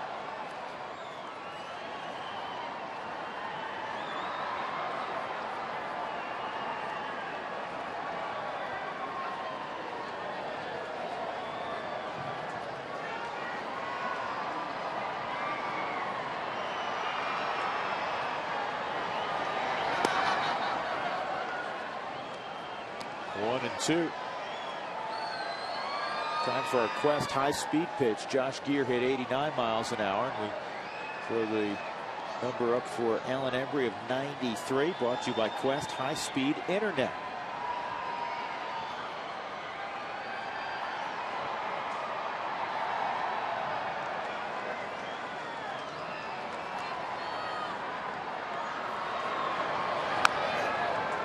This is going to be a tough chance for Atkins, and he got him. And that reminds me of what Brian Giles told us yesterday. We asked him, where does Gonzalez rank of the hitters you've played with? Giles has played with some good ones. And he said, he's right there at the top. He said if he ran better, he'd be #1 clearly. He goes, but I guess he makes up for it with his glove. Makes up for it with the glove defensively. I guarantee you the plus side of both things on the baseball, the defense and the offense. This guy's a pretty special player. Yeah, he's the center of the storm in that San Diego offense. 2 outs. Eckstein at second. Chase Headley is 1 for 3.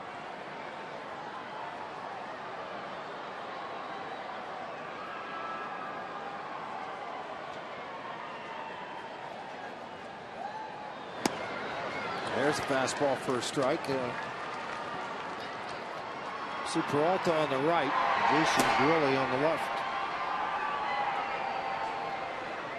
One to get out of the inning. One to go on and come in relief after the 7th inning.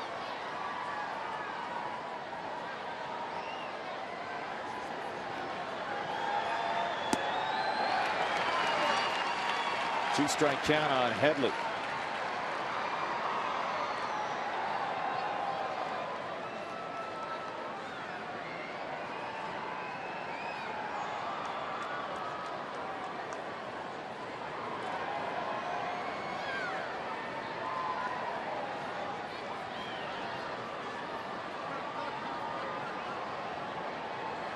Rockies the bottom of the 7th. They left Tulowitzki, Phillips, and Spilborghs.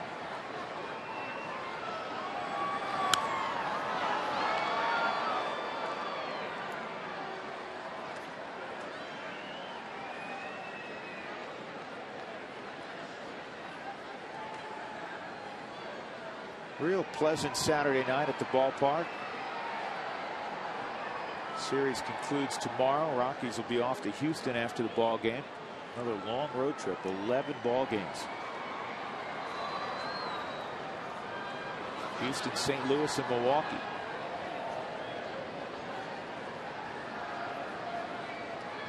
Swung on and missed, so Embry strikes out Chase Headley.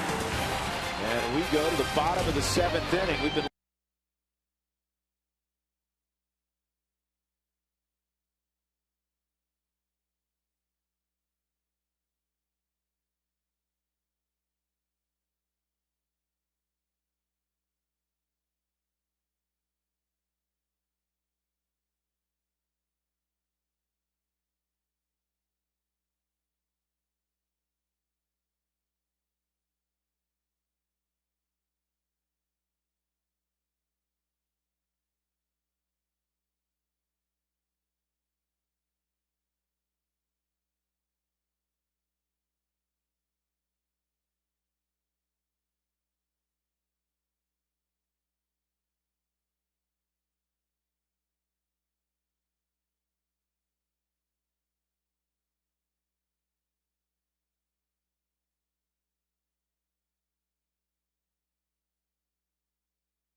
we head to the bottom of the 7th. Time now for our Excel Energy Fun Fact. The first Little League game was played on June 6, 1939 in Williamsport, Pennsylvania. Lundy Lumber defeated Lycoming Dairy 23-8, but Lycoming Dairy came back to claim the league championship.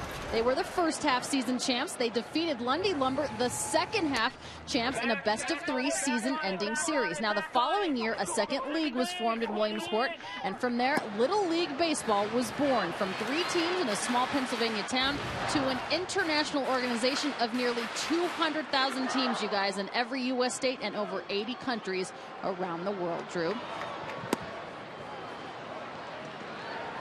And that's the neat thing about youth baseball, the fact that it's not just in the United States. Now we see it every year with Williamsport.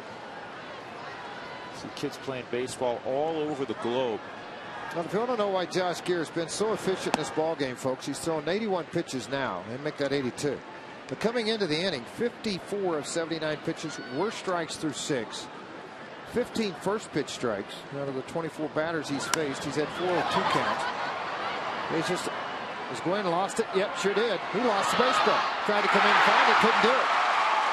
Tulowitzki, yeah, he's going to end up at third base. That's why you always run everything out. Maybe that's the break for the Rockies. The defense cost the Padres last night. Gwynn just could not find the baseball, and it's going to go down as a triple. No other way to score it. Well, this thing about it, look at this ball high into the air. Tulowitzki looking up, disappointed, thinking, oh, man, I've got an out. And then watch Gwynn in the background, folks. Watch, he's going to throw out both hands. Where is it? Then he comes running in and hits off of his glove and kicks away from him. Tulowitzki, on top of his games, gets to third base as the throw comes into Kuzmanov. Well, they've given an error. 2 to the Padres. Is that the second? Where's the other? The first? George, they had, let me think about this. They had the error on Josh Wilson, and then they had the error in center field earlier. Right, on Gwynn. that's right. There's a couple of them there. So yeah. This one, they haven't changed it. It's being scored a triple. And Paul Phillips at the plate. Rockies down by 2 runs. Spilborns is on deck. He came in the double switch.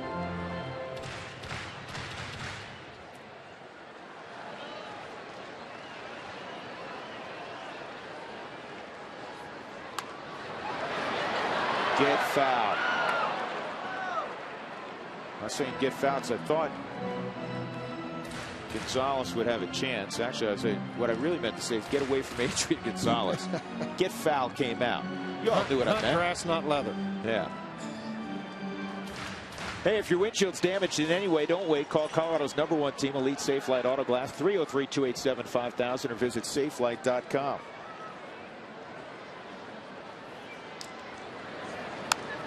Phillips had a pitch to hit there. That was a hit-me slider, and this time the ball is going to find Gonzalez's glove. So Paul Phillips fouls out, 1 gone, and up comes Spilborns. Time for the Home Depot doing more on defense. Todd Helton scoops up the bunt attempt, and he was so good. As the great Vin Scully would say, he's out from you to me. Josh Wilson had no shot.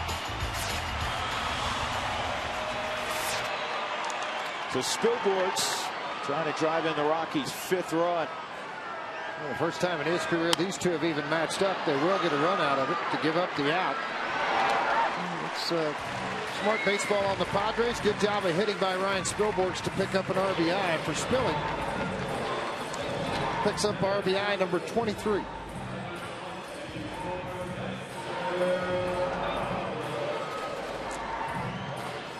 .65 affair, and now Dexter Fowler, who's 0 for 3, will come up.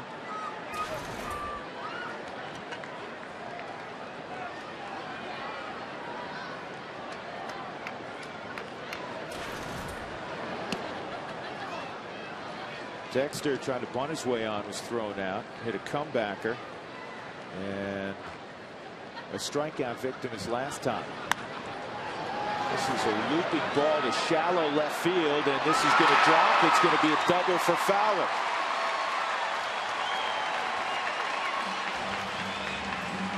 So the Rockies have the tying run at second base. Clint Barnes, who swung the bat very well tonight, coming up.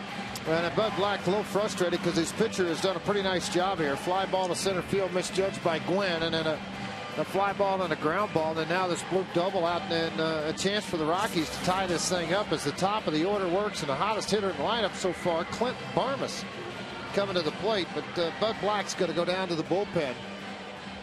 More than likely to try to shut this thing down, or maybe he isn't. He hadn't motioned at all. Gregerson's the guy that's warming up down in their bullpen. He has not motioned.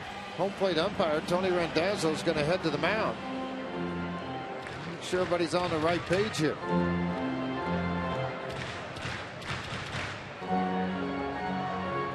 Well, he is going to go. Yep, he is going to do it. Gear did a pretty nice job. Gear did a real nice job. And truth be told, he honestly should be out of this inning now. 6-5 San Diego.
SDN is brought to you by the great Colorado Payback, reuniting you with your money. Like Tough Shed storage buildings and garages, call 1-800-BUY-TOUGH or visit them online at toughshed.com. And by the Courtyard by Marriott on the 16th Street Mall. Ask about our hometown sports package.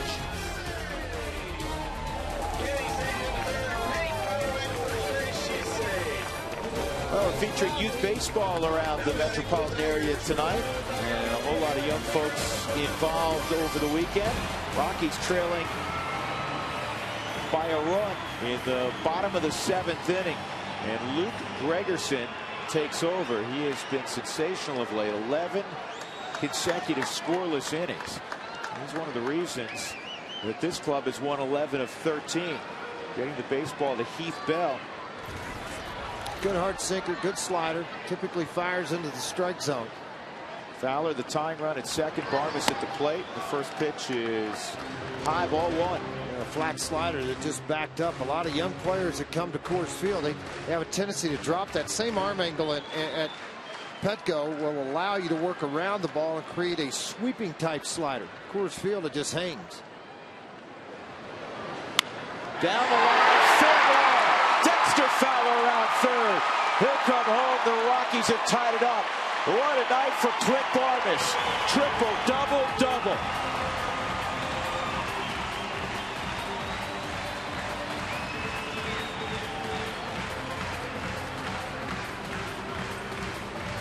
Dexter Fowler got on base with a bloop double, and then Barmas making everybody pay for the one big mistake in this inning by Tony Gwynn Jr. in center field when he lost the baseball. And on the Hyundai cam, you saw the swing. Now you see the result down the left field line. And Dexter Fowler coming around to score. Don't care how you do it. The Rockies have had 9 base runners. Think about this, 9 base runners, and have scored 6 runs, taking advantage of the opportunity. Yeah, too often it's the other way around. Not getting the key hit. He'll intentionally pass Todd Helton. Atkins will come up. Helton tonight, 1 for 2, an RBI double in the first. This would be his second walk.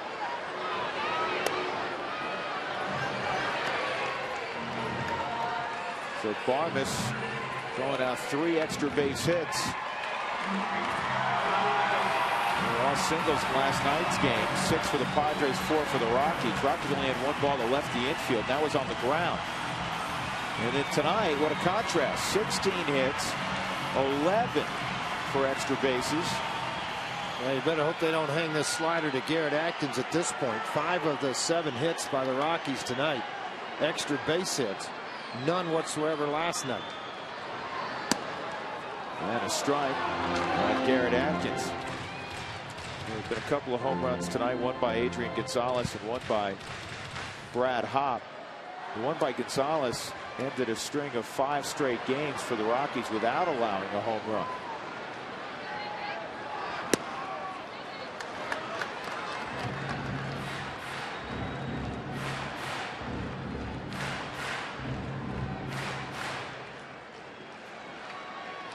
Garrett, sac fly, a line out. He's starting to find the barrel more. And I use that pitch, George, as an example that he's getting more comfortable. I'm telling you, most of the last 3 weeks, he would have fired at that. Absolutely, he would have. There's no question. Starting to get frustrated a little bit, but you know what people got to realize: 3 out of the last 4 he's driven in 199 a year ago. What he has to realize personally: you don't try to hit the 10-run home run with every swing. Just make solid contact and hope good results happen. And it grounds to Kuzminov, who goes the short way. In the inning, the Rockies come up with a pair of runs to tie it at 6. History's biggest.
E470 Road Ahead is brought to you by E470 and Express Toll, the best way to save time and money. Tomorrow afternoon, the Rockies conclude this homestand against the Padres, and then it's off to Houston, Texas to see Cecil Cooper's Houston Astros. Brian Giles against Alan Embry. Slider down low, ball 1. 6 for the Rockies, 6 for the Padres as we've arrived at the top of the 8th inning. Giles tonight, he's 0 for 3. Second inning of work for Embry. It appears Manny Corpus starting to get loose down for the 8th inning. Run into the right-handers, or a man gets on base here and he falls behind Giles 2-0. I would guess, George, wouldn't you, that Embry has Giles and then they'll bring Corpus aboard? If he's ready. I would think that would be the case.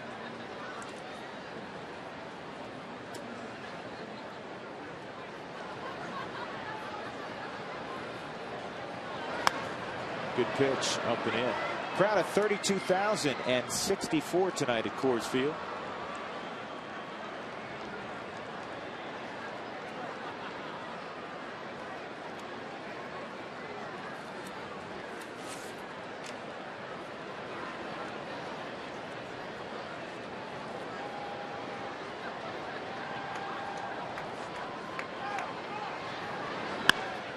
And a base hit to left for Brian Giles, leading off the 8th inning.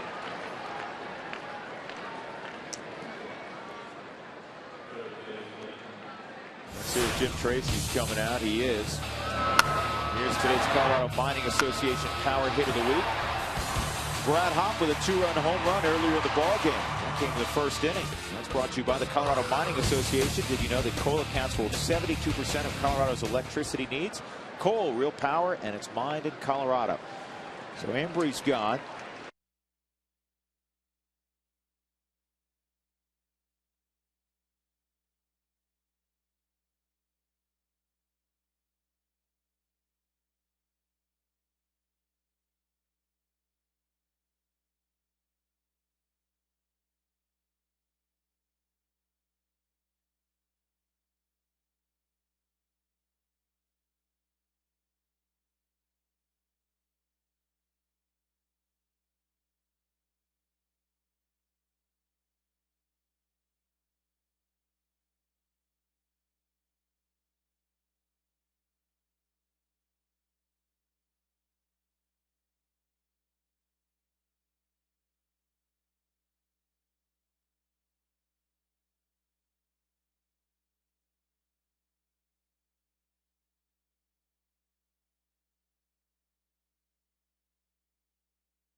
This is aboard for the Rockies. He follows Hamill, Fogg, and Embry. Brian Giles has just singled. Kevin Kuzminoff, the 6-hole hitter's 0 for 3.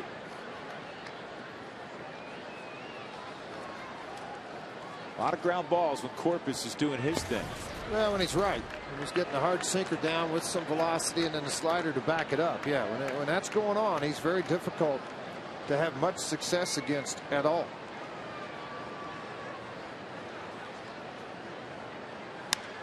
And this is looped to Brad Hopp. Can he get there? He will. Nice play by Brad.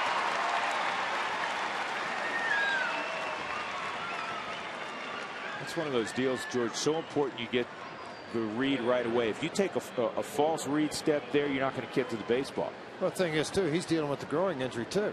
He's not at 100% playing in right field. If he doesn't get the good read, that's going to be an ugly situation for him. Randy Flores has started to throw down in the Rockies bullpen also. Nick Hundley single, double, and a pop out. And Flores, Jimmy Wright, the Rockies bullpen coach looking on, number 55.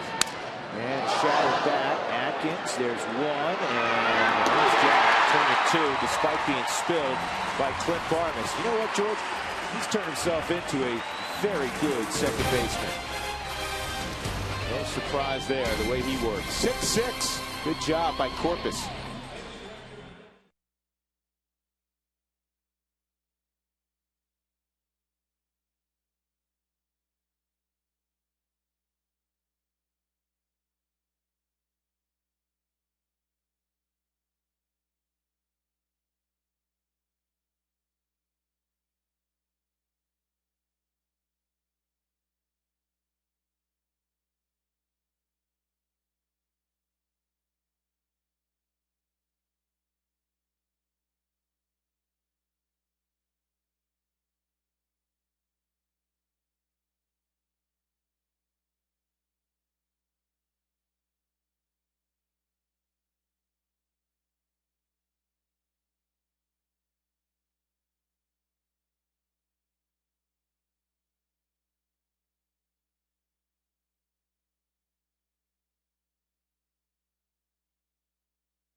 Get to the Nissan National 10 event for great deals on reliable vehicles. A run-scoring double off the bat of Clint Barmes. Dexter Fowler, who doubled, comes around to tie up the baseball game last inning. Now the Rockies look to take the lead, and Brad Hopp will step in against Luke Gregerson. Rockies been out hit again tonight. Last night they were out hit 6-4, but won the ball game 3-0. And Hopp fires at the first pitch and fouls it off. Brad, 2-run home run in the first inning, now has 38 RBIs, which leads the club.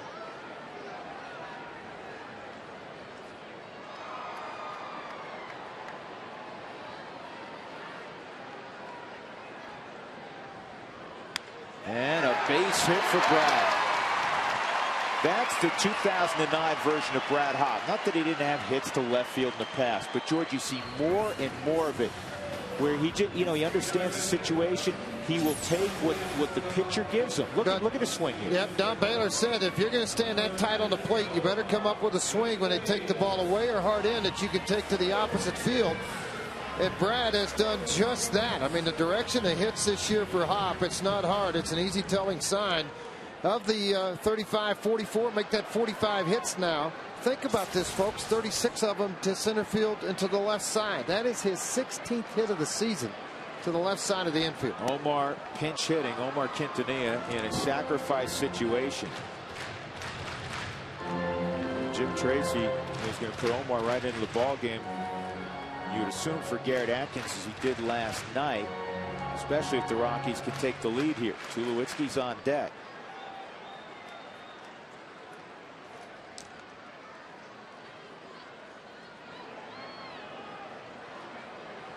Jim Tracy, as Clint Hurdle used to do, just raving about Quintanilla's glove work. I mean, he is an A+ defender.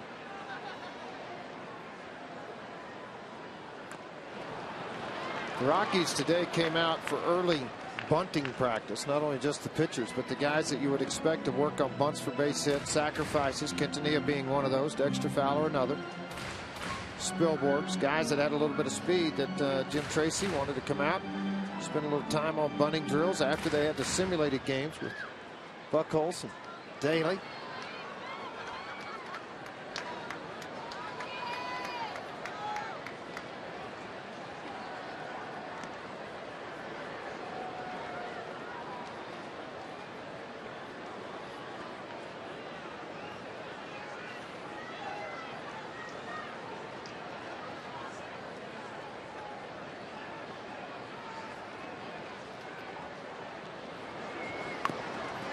Omar gets it down. One play for Adrian Gonzalez, and that is to David Eckstein. And Quintanilla, so fundamentally sound, gets the job done. Now Brad Hopp. Here's a base hit, hopefully, from putting the Rockies on top. Watch today's Rockies game in only 30 minutes with Rockies double play. All the game's highlights condensed into a 30-minute show. That's Rockies double play tomorrow at 7 a.m. only on FSN Rocky Mountain.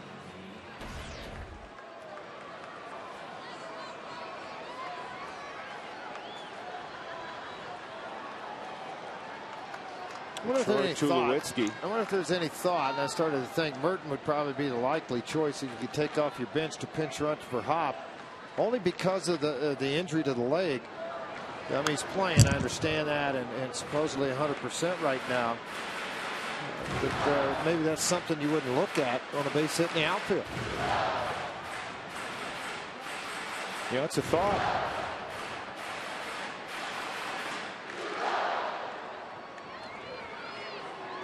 Troy said after the ball game last night, I'm looking at this as a fresh start. Obviously, the first part of the season hasn't gone well, and this has popped up. He's saying we're 1-0 right now. And Troy, he's battled all year, struggles to come through with runners in scoring position after that at bat. Amazingly, George, he's 3 for 39. You know, the only thing I go back to is, and I've said this to you many times, players come back to their numbers, whether it is the batting average, the RBIs, the home runs, the good ones do come back to those. And I think what Troy did in the second half of the season, I know everybody keeps waiting around for it to happen. It just has not happened yet. Second half of the season, he's pretty good. Paul Phillips with 2 outs and Hop at second.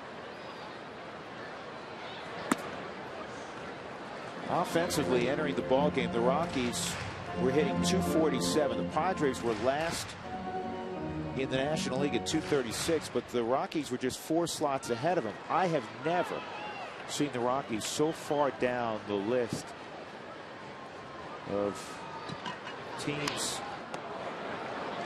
I mean, when you look at team batting average in the National League, they're always at the top or at the very least among the top 3 or 4.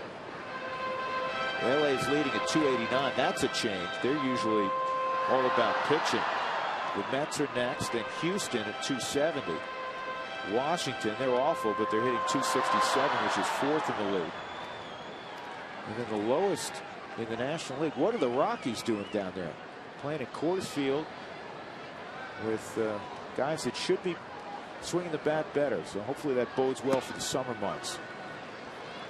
2 balls and a strike on Phillips, because they have not been at all consistent so far in the first 47 plus games. They do have 6 runs up there tonight. Most nights you hope that's good enough to win. It'll take at least 7. Here's the 2-1 outside, 3-1 with Spilborgh's on deck.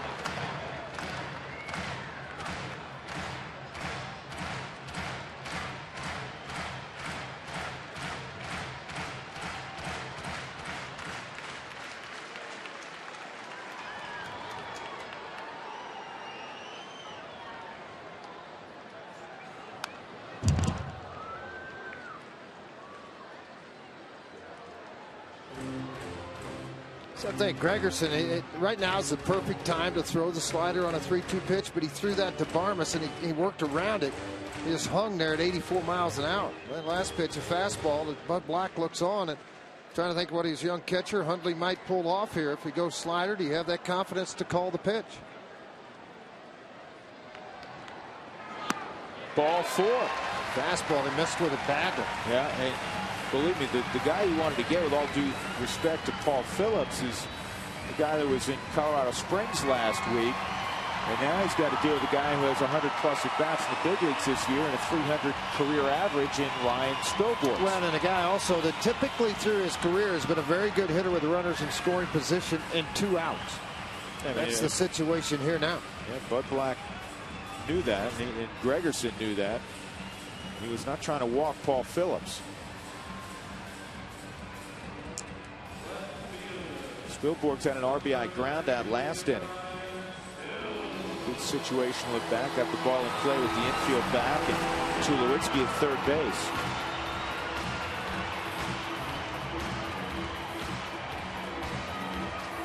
Spilborghs hitting .268 with runners in scoring position.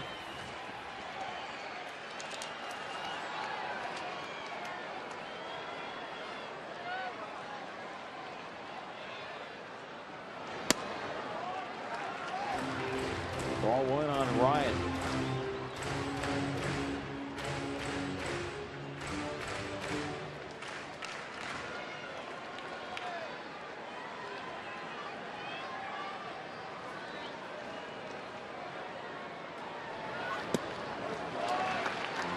Two and out.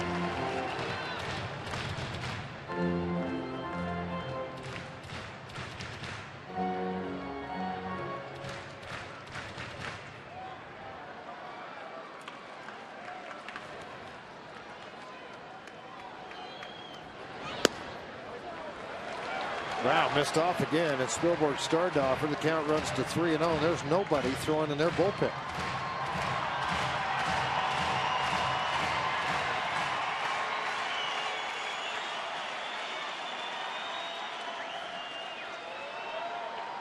Spilborgh's turned loose, high fly ball to right field, but Brian Giles has it, and that's all for the Rockies. They threaten, do not score. We go to the 9th inning, still tied at 6. Brad Hop had a leadoff base.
is brought to you by Southwest Airlines. Southwest has low fares with no hidden fees, where what you see is what you pay. By Comcast Digital Home Phone Service. Warm up to unlimited local and long distance. Call 1-800-COMCAST. By Amco Transmissions, AA MCO. And by Mike Shaw Chevy Saab, Colorado's crossover and SUV headquarters for 50 years. Visit MikeShawAuto.com. More from our Little League fields. Shot earlier today. Ninth inning. Rockies and Padres tied at 6. Post-game report when we have a final decision. Mark Stout ready to go. Mark? Yes, Drew, we will be into the clubhouse. Hear what Jim Tracy has to say. We will sound the foghorn and tell you about Josh Fogg and his third straight scoreless outing. And Barmas and Noble. We've got the book on Clint Barmas and his big night tonight, hitting out of the 2-hole.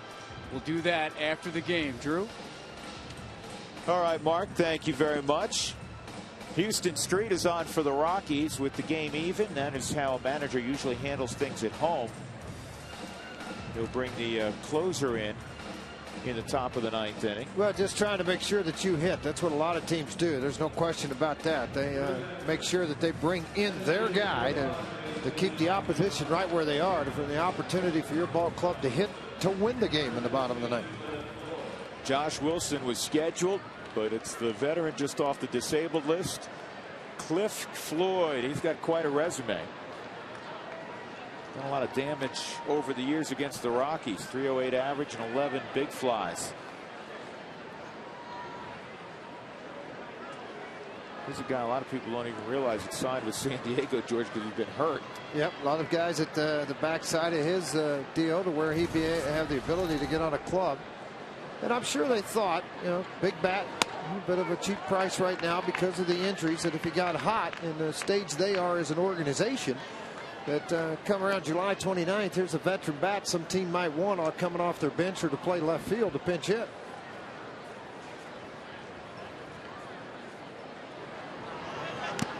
And Floyd with that patented big swing. Doesn't get any baseball there, and it's 1-1.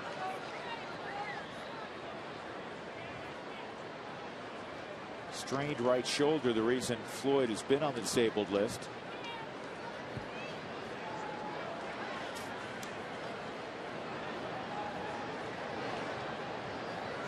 This is his first at bat of the year.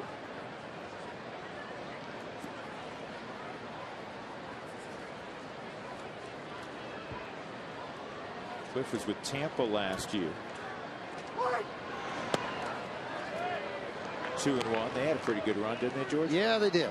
Joe Madden rewarded with an extension on his contract. Nice job that they did down at Tampa. Cliff appeared in 80 ball games. Started 72 last year as the DH. Hit 268, 11 home runs, 39 RBIs.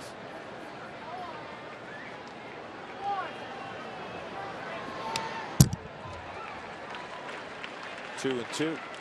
This copyrighted telecast is presented by authority of the Colorado Rockies. It may not be reproduced or retransmitted in any form, and the accounts and descriptions of this game may not be disseminated without the express written consent of the Rockies.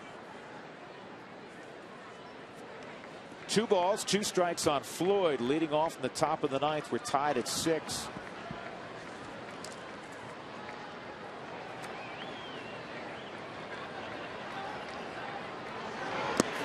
And it's 3-2 on the 36-year-old native of Chicago. Good block here by Phillips, still working in the ball game. Goes out, slides on the slider, get out in front of it to make sure it didn't go anywhere. Good contact, good eye coordination, obviously, on the Hyundai cam to follow it into the glove. Yeah, even with nobody on base, you want to keep your good habits. 3-2 on Floyd in his 17th big league season.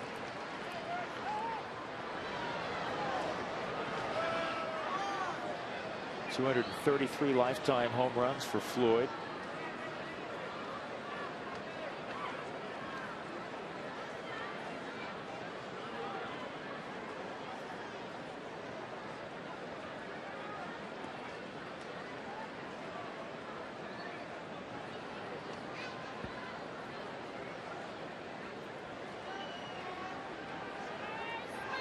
He got it.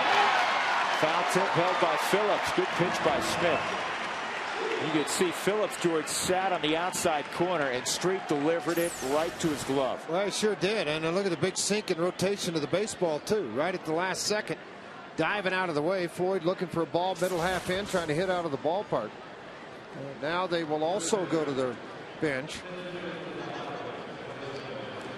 Well, this will be Scott Hairston. Guy swings the bat very, very well. Another one of those power bats that they have. There's some scouts downstairs that are looking at Scott Hairston. If the Padres willing to move him at some point. Have an ideal, I think, George, fourth outfielder on a good club. Yeah, I mean, he's in maybe a little bit more than that. I mean, I think he's a guy that could probably play 3 to 4 days a week. Maybe match up against good left-handers, pinch hit late in games, but he's shown me the last year and a half pretty good player if he can stay healthy.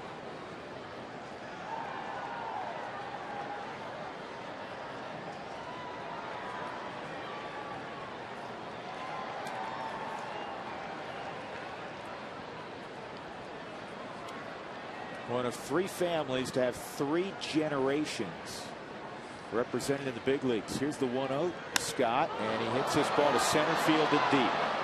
Fowler going back, still going back, and I thought I saw something white flying back. I thought he knocked it back in. That was a wrapper. Yep.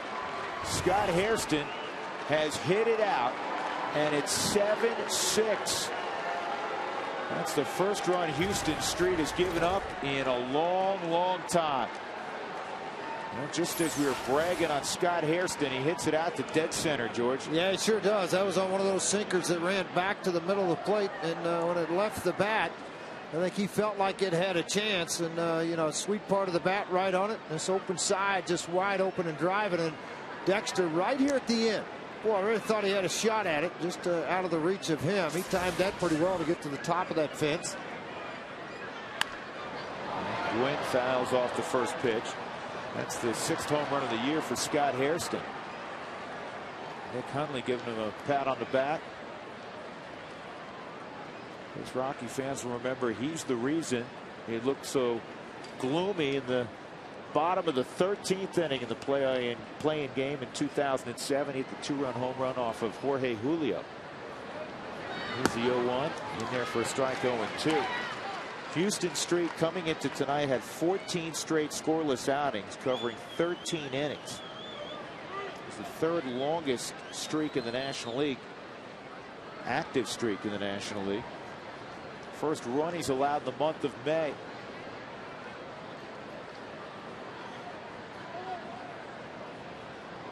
George, the wrapper fooled me.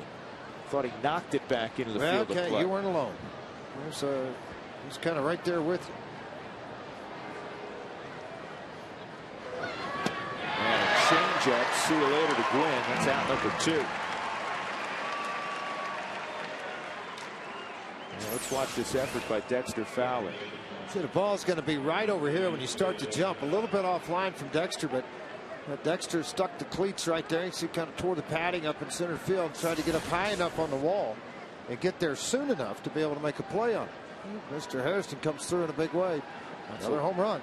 That's a long, long way away from home plate. He hit it about 430, 425 at least. 0-1 on Eckstein. Eckstein's had a typical David Eckstein ball game. Couple of hits, a walk, scored a run, driven one in.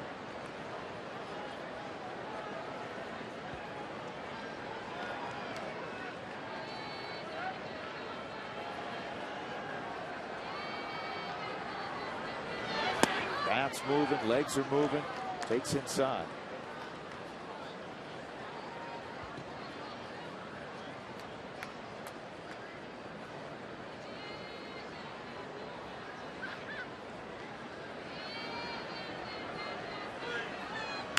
And off of the glove of Street. Ball is behind him, throws him out. 1-4-3. However, Scott Hairston has given San Diego a 7-6 lead. Rockies will have the top of the order in the bottom of the 9th inning. Dexter Fowler, Clint Barnes, Todd Helton.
A pinch hit home run to give the Padres a 7-6 lead.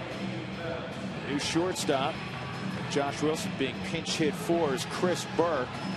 And now the Rockies have to deal with a guy who has just been outstanding all year, Heath Bell. Dexter Fowler will lead it off against Bell. Bell making his 21st appearance. He has an ERA ridiculously low, 0.46. How do you get an 0.46 ERA this far into the season? It's easy. 19 2/3 innings. He's allowed 1 run. That's it. He struck out 24 frays during that time. The league's hitting a whopping 162 against him. Well, he's just the best of the best right now. I mean, he comes at you with a heater that's 93 to 97 miles an hour. Nasty slider to go with it anytime that he wants to. The Rockies hitters, there's not much history, obviously, between he and Dexter Fowler. But against guys like Atkins, 1 for 6. Barmas, 2 for 5. Has done a nice job against him. Helton and Hop. Kind of a funny delivery. It has that little rise up in the beginning of it, but a very quick and explosive arm, and a lower half of his body, so much strength that he uses to drive to the plate with. Got the look of the closer, long sideburns, got the goatee mustache going. High strike call. 1-1. Rockies trail by a run, 7-6. They trailed 3-0 early. Got 3 in the bottom of the first. Brad Hop in the middle of that with a 2-run home run. Trailed 4-3, tied it up in the bottom of the third. Trailed 6-4. Got 2 runs in the bottom of the 7th to get even. They've never led in this ball game. And now they find themselves down by a single run in the bottom of the 9th inning. Barmas, who's had a huge night, triple-double-double in 4 trips, is next. And that's a strike. 2-2 on Dex.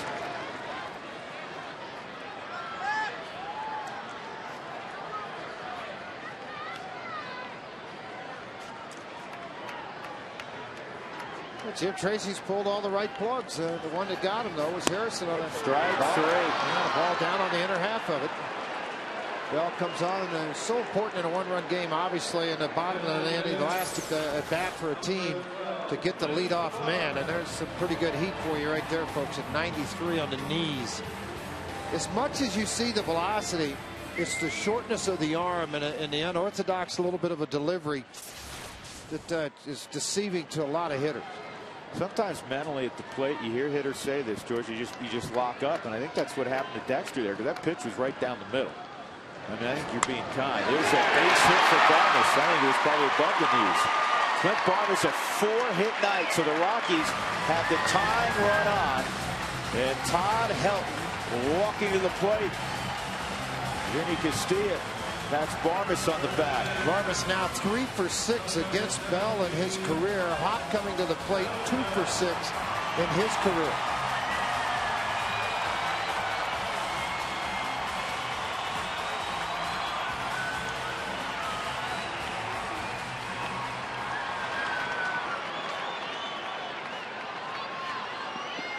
Todd steps in.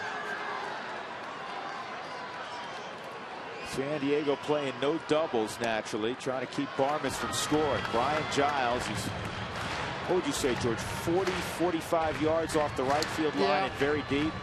Well, and part of that is the way they're going to pitch Todd. They're going to throw fastballs down and away to him and let him take the ball to left field versus pulling the ball to right field.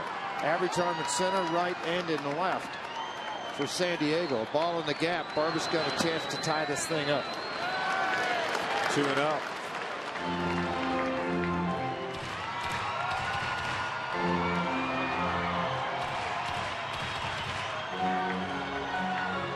This is where Todd's so good, George, at looking away. He just takes away from whatever it just takes away what you won't give him. In other words, if he's going to go away, he goes, all right, I'll just slap you out in the left side. Right. But if you make that mistake you can ask Saito of the Dodgers back in that great run in 07 on an inside heater, and he left the yard, and everybody thought he wasn't expecting it. He was. Well, great ones can cover away, look away, and cover in. They'll do damage when they cover him. Tom with still the very quick hands.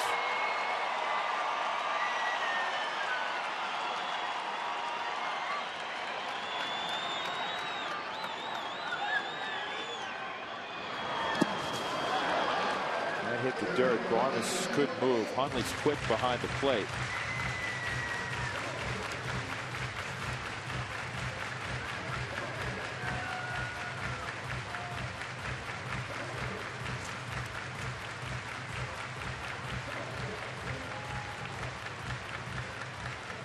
Something to think about, George. Hundley's thrown out. Only 9% of would-be base stealers.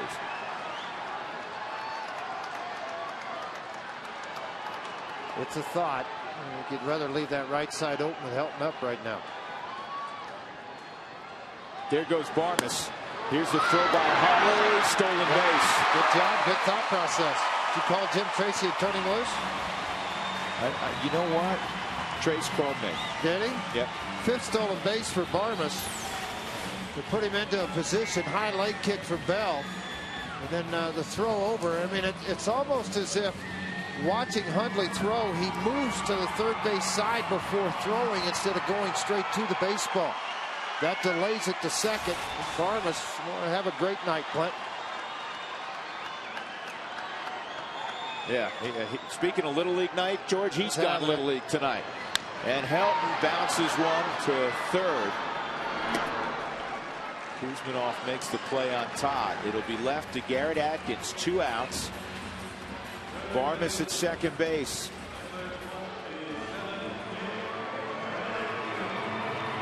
Think about how big a moment it'd be for Garrett Atkins, because as a player, when you're struggling, you not only you're down on yourself, but you feel like you've let down your club in a lot of key situations. Well, here's a key situation where Garrett comes through, can lift a few weights off his back. Atkins against Bell. Garrett's 0 for 3 and a sac fly. 1 for 6 in his career versus Heath Bell. Started out fastball, a little more heat to that at 94.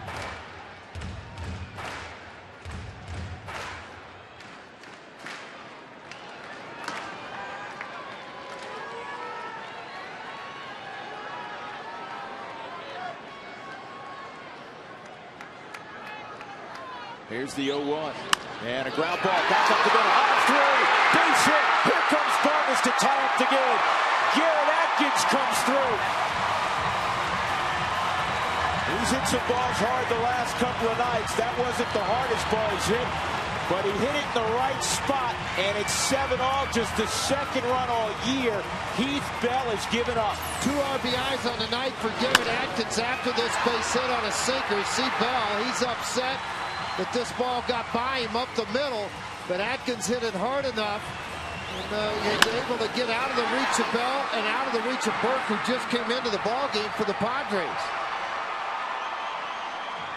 You can see this dugout ecstatic with the fact after that base hit they're able to tie this game up. And the Rockies have Brad Hopp at the plate. Don't stop there, huh? Pitcher spot on deck. Ian Stewart has a bat and a helmet on. He's in the on-deck circle.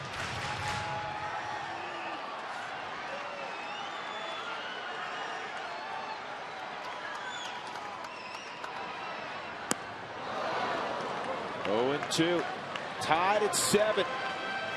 Rockies hit that magic number 7 tomorrow. Head to Taco Bell between 4 and 6 in the afternoon. 4 tacos for $1 with the purchase of a drink at all Colorado Taco Bell locations.